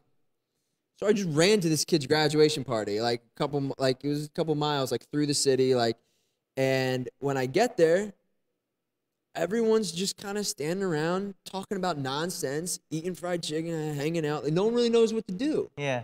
And so they all just came as a formality. Yeah. Hey, this is what we do. We show up, we hang out, hey, we eat, drink some soda. I think if everybody ran there, they'd be partying. It would be different. They'd be like, this chicken's delicious. Let's have some fun. It would be like, hey, I came here, and it was like one of those things. I came here because I'm supporting you, and like, if this is worth, let's talk about something that matters. Yeah. Right? Like, I was willing to spend whatever it was, an hour, 2 hours running in the rain to come here. So like, what are we doing? Yeah. So like, you feel more connected to where, to where you're going. So as far as feeling a connection to where you're going and being back at this point, what we're following, you hitchhiked back to LA, you stayed there for a while. When did that voice perk up again, and what did it tell you to do at that point? So coming back, so the writing, I wrote the books. Okay, yeah, but after, so you wrote the book. I wrapped those up, and again, like you mentioned before, you said, have you ever written anything? And at the time, I thought I was out there when I was biking out there, talking about all this time to think about something, it's like, oh, we're biking out there to work on this project. Yeah. But then other things popped up. It was like, no, you got to hitchhike first. No, you got to do this. You got to get to this guy's wedding. All these other things were coming up. And so finally, once the books were done, it was like, okay, like, it's time. We could finally dive into this project. And like, now you're in LA. Now you've got all the resources, and now you're grounded here. You're not here looking for other people to put you on. You know you've got what you need in you to do this. So again, and from all the things, the people will come in at the right time, as long as you're willing to stand out there with your sign, put one foot in front of the other, right? You got to give your best to expect what's coming, right? You got to put yourself out there. That's what I started doing. I was like, okay, it's time to start working on this project. And so as I started putting one foot in front of the other, it's just kind of like doors kind of started not opening but closing. And it was kind of like saying like, hey, maybe it's not time yet. Okay. Maybe it's not time yet. Maybe it's not time yet. And I was like, someone might go, no, but it has to be. Almost like when I was down in Key West. But it has to be. I got to find a boat. To Cuba. I got to get to Cuba, man. So like I just started doing that, and I was like, well, listen, until you make it very, very, very clear, I'm gonna keep swinging. So setting up meetings, doing casting calls, like doing readings, like just really doing my best to do my best. Yeah. And during this time, that's when all of a sudden things start shutting down. And so it was like, okay, well, if this isn't a sign, I'm still going to. Pretty big sign. But then I realized, like, even when my buddy, like my best friend, like, because we had left that apartment and I was, long story short, back, things come around full circle. The guy who owned the plant shop had the plant stops are doing pretty good. Oh, wow. And so he had a room that I could crash in for a little bit, in between things as I was, figuring out my next move. So I was there, and as I was trying to get this thing off the ground, and just it became very clear, very quickly, like, okay, it's not time for this. Like, people won't. Not only are the grocery stores getting weird, but like you can't even like meet up. Like people aren't gonna meet and do casting calls, especially in the heat of it when it's first going down.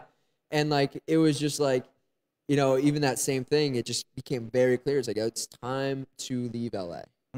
And you don't. If this is really meant to be, and that's kind of like one of the things that you don't need LA for this. Yeah. You could do this anywhere. Yeah, people learn that. It'll happen at the right time. Like you don't. Before you thought you needed this. You thought you needed the right camera. You thought you needed all the gear. I'm gonna wait until I'm in LA. Like. If it's meant to be, it'll be. But like right now, it's time to get out of the city. And so I remember being like, okay, so what does that look like? Where'd you go? The bike was still out there. Penny. And I had been biking, again, biking in LA is a blast. Oh, yeah? I mean, oh my gosh, it's so much fun.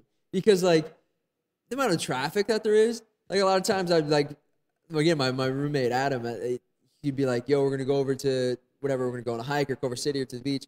And again, just because I'd hitchhiked, I still wasn't using cars for like, I will use a bike, like almost always. And so I'd say, okay, I'm going to meet you there. Like, you didn't get a bike yet? I was always in his ear. Like, did you get a bike yet? Did you get a police bike there? Nope, you still got a car? All right, well, I'm going to meet you there. I'm not getting a car with you. And I would beat him there a lot of times. That's crazy. Right? And like, even like going from Venice all the way to downtown, like during rush hour, guess what? I'm going to beat you there. Right? I'm going to beat you there. So, yeah, all that being said, the bike was still out there, and it was time to hit the road again. So, what was your you didn't have a goal at this point? There's no wedding, no child, like nothing in that exactly sense. So like what was your? That was it. It was like, when you asked me that question earlier, you said like, did you see any people on your trip across the country? What was that like? And that first trip, I was so obsessed with getting there as quickly as I could that, I mean, dude, some nights I was sleeping like 4 or 5 hours, waking up super early, just biking, and literally like I was so focused on how my body felt, trying to make sure I was getting the right fuel. If I eat this, does this make me get more miles? If I eat this, does this make me get more miles? How do I feel? I was so focused on like the nutrition and I was obsessed with this. It was funny, right before I left, my dad put this like odometer thing on, and I was, again, anti-technology. I wasn't using technology at the time, no phone. I turned my phone back on. Had a lot of messages, I imagine. A lot of texts. I turned my phone back on after the hitchhiking thing. Okay. And no, because the thing is that I learned this at AT&T, they don't store it. They can't store a year's worth of messages. It either goes through or it goes back, and it tells the person like failed to send. So like, so it's great. It's like, and that's what I realized too when I turned it on. I remember being like, well, now I'm not stuck with catching up with old energy. Whatever's new that's gonna come through will come through. Right on. So you hit you're getting out of LA. You're hitting the road. Getting out. What? Hitting the road. Where? Where to at the? How did you end up here? So is there like a journey as far as getting out of LA, and you haven't been back since? I mean, I haven't been back since. It's a journey, like the whole thing. And I realized like that's almost like I like to believe now, like that's how life is meant to be lived. Yeah. It's like it will continue to unfold and be like this movie if you can stay grounded, if you can stay connected to this voice. It's going to continue to guide you and take you places farther than your plans. So you biked out of LA, which I imagine would have been easier in the sense that everybody is covered head to toe in some kind of cellophane or latex that they don't want to touch anybody, talk to anybody. So being on a bike, you don't have to rely on hitchhiking. Yeah, but what I learned was when you're on a bike or anything like that, the way that our country is set up, we're set up to go gas station to gas station. People, right? That's where they get their, any road trips or any kind of traveling, that's where they get their water, that's where they get their food, that's where they get their fuel, their energy for their vehicles. So that's kind of, when you're doing these kind of cross-country trips, that becomes your water source. Because you realize, like, number one priority, I need water. Yeah. Water's top of the list. I need tubes, because tubes will get me to the water source. right? Because like if I'm 100 miles out from a water source, if I have to walk that, that's going to take me a couple days. And energy, more energy. It's going to take me a couple days. But if I can bike that, I can get to a water source quicker. Do they sell like bike tire, like tubes at like gas stations, or how do you get those? So dude, that's again, I don't know if this is gonna be another podcast, but the trip back again was another. I mean, it's like anything. It was another teacher, and there was experience. There was a time when, you know, that to answer your question, there was a gear malfunction, and I ended up blowing through 5 tubes as I was leaving the Grand Canyon. So I'll touch to answer your first question. You said, was there a mission behind this? And the mission was, I remember telling myself, if I ever go back, if I'm going to do this again, I'm going to see some places.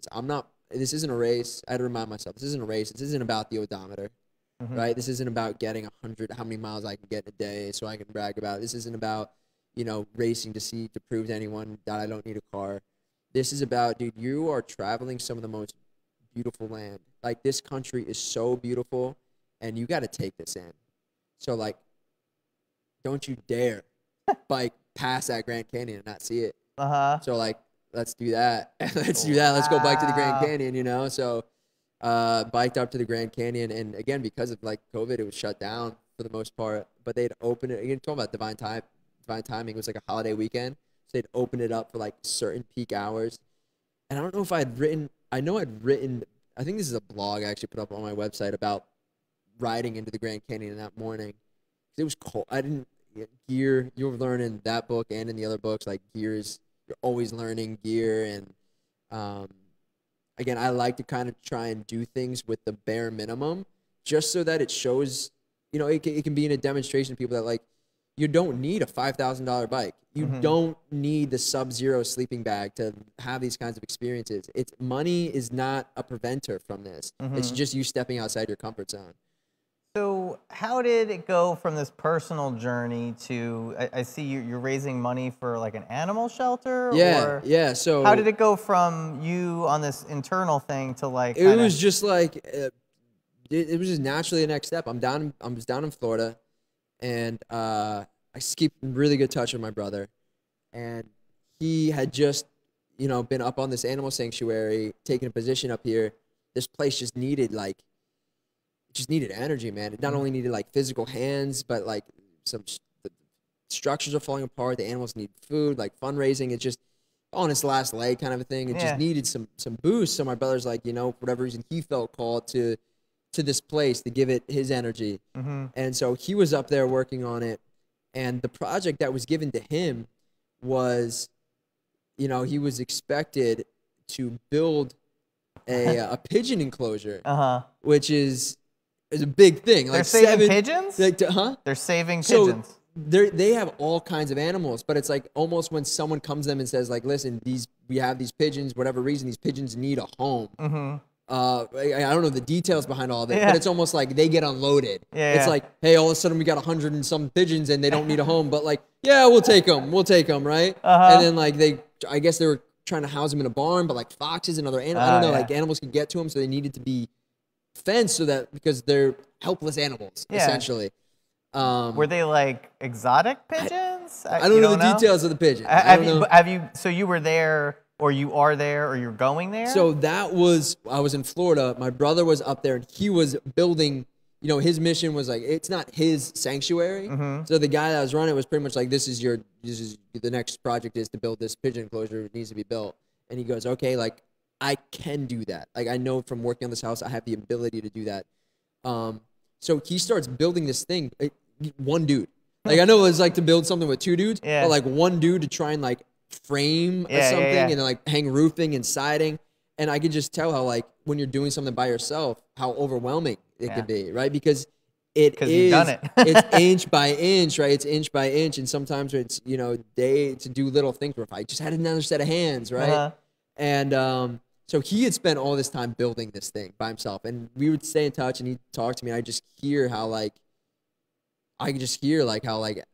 he needed a boost. Yeah. And that place needed a boost. Like, was there any kind of exotic animals at this thing? Dude, they've got all kinds of exotic. They've got parrots, like tortoises. I think emu, Uh-huh. like all there. I mean, there's horses, beautiful horses, cows, like dude. And they're There's just saving the animals, or just. I was just reading, a story recently about in Florida. Actually, there was a guy who, that people either abandon their horses from like either racing or from whatever, Yeah. or people are eating horses, which is illegal, which I didn't realize was a thing, but it is.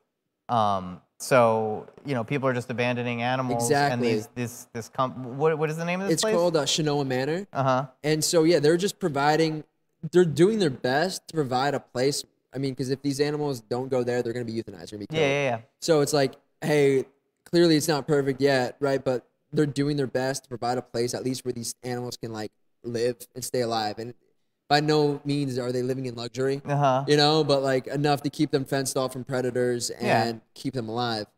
Everything's like donation based. Like they get bales of hay donated throughout the winter.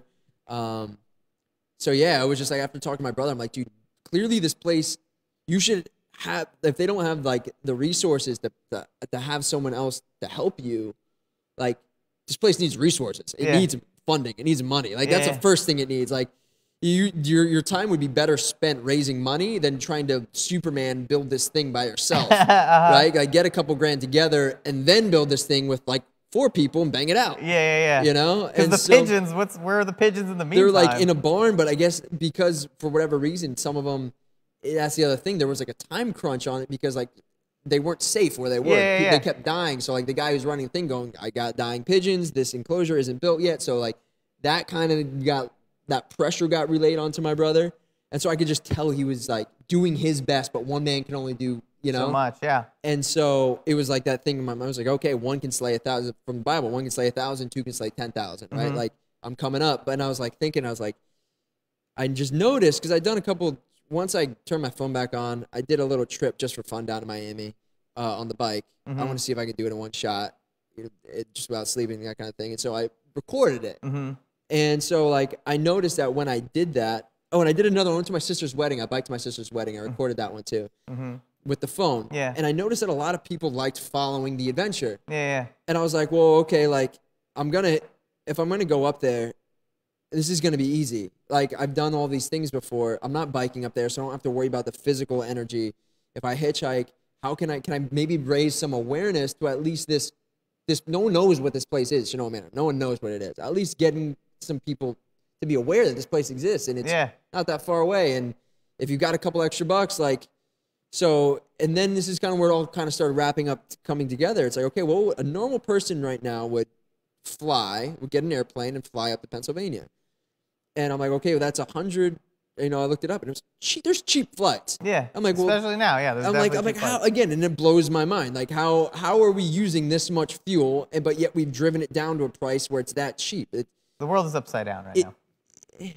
So I'm like, okay, so instead of taking this money, and again, because when we give money to something, we're saying, listen, it's almost like watering a plant. Yeah. It's like saying, hey, here's more water, more sunlight. You keep growing. It's like buying a stock in something. Yeah, exactly. You're letting it so keep I'm like continuing. saying, like, instead of me saying, like, oh, hey, here's this $150 for American Airlines, and American Airlines who supports whatever ExxonMobil or wherever they're getting their fuel from, which clearly has to come to an end. That's not sustainable. Yeah.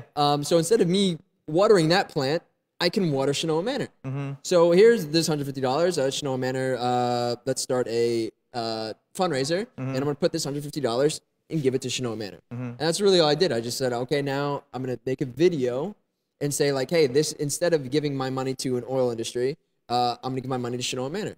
And if we do little things like that, we can change the world. Yeah. If everyone, instead of buying their next flight, donated money to an animal sanctuary, you'd have some pretty like ballin' animal sanctuaries. Yeah, those pigeons right? would those be pigeons like would be flossing, right? They'd be thriving. They would have like, they probably even have like throwing like t-shirts and stuff, like definitely. So it was just like it was just that next beat. It was like, let's do this. You seem to always be I'm glad I appreciate your time that we got to connect. Yeah. That the planets aligned or whatever you want to call it. Because you're kind of on your way to the next thing now, right? Yeah. What's your next adventure? What are you doing? So this is actually something that I'll touch briefly on, but it is, again, like any of these things, I don't talk about, like, I didn't tell my parents before I went, and I didn't tell anybody before I went to Peru. I'm a big believer in, like, actions express your priorities, so, like, if it's easy to talk about something, but it's a lot harder to do it. Yeah. So, but there are a few things that I'm really excited to be funneling my energy into, and if you just keep following the adventure and following the journey, there will be some updates, like, coming soon. Like, there's some big things that have been put on my heart to work on and to give my energy to. So I'm excited about it. Yeah. So just What's the best? stay tuned. The best way to stay tuned is through Instagram. As of right now, that just seems to be where We gotta get you on TikTok, bro. Hey, let's do it, I guess, right? Like I haven't dabbled with It's it perfect yet, but I'm down. It's perfect for your whole lifestyle and how little vignettes of what you're doing on that. For like, sure. I think that's definitely, I could see you doing that and it being very well, doing very well. Updating. I find it pretty easy now to update the Instagram, but also, like, for more information, like, the website is like the other. You can actually put, like you said, that button. You said there was a button, like, one. If you actually want to know more, then it's here. But if you don't and you just want the quick tidbit, well, then just hop on the Instagram. But, like, the website, if you want to deep dive, that's probably where I'll start putting like the future plans and, like, the projects, like, that kind of stuff. It needs a bigger platform than, like, 10 seconds of, like, hey, I got your attention. Yeah, exactly. Well, that's great to kind of bring it back to that, because I think one of the underlying themes as far as what you've been experiencing from my perspective is kind of I don't want to say slowing down, but maybe observing more. And if you're going to observe more, you got to take more time.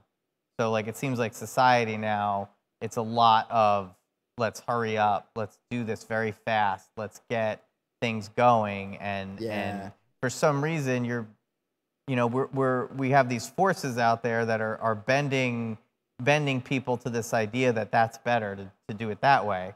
But you're showing a different perspective where it's like, well, what are your challenges, or what are the things that you, in your head, you have these voices, these internal editors that are saying, everyone does, you come up with an idea and you feel stoked, and then there's this weird voice that pops in and is like, no, can't do that. And you seem to turn that on its head, where you're like, that voice pops up and you challenge it. Yeah. And it seems like you're challenging yourself more and more. And by showing that example, you're kind of welcoming other people to challenge themselves. Exactly. I'm not saying that, everyone needs to get on a bike and go hundreds of, thousands of miles, but it might maybe pique someone's interest to take into account what they're doing with their lives. Yeah. And maybe just doing that one step today, the one tiny little baby step today, that might put them on a whole new trajectory. Exactly, man. So that's great, man. Thanks. I can't thank you enough. This is probably the best podcast I've ever done. Awesome, dude. I've had a blast. Yeah, man. This has been so much fun, man. Yeah, this is such a trip. I'm definitely gonna stay in touch with you. I invite everybody, I implore everybody out there to really follow you on Instagram. Go to the website, because you got a vibe, and you got an interesting story, and it's in this day and age, people need positive, interesting, uplifting stories. People need to hear that and see it and feel it, so that they can take that energy that they get in, and then they can project it out. Yeah. So man. Thank you so much, dude. Thanks for having me, that was dude. great. This has been fun, man. This is wild. Totally Local Podcast.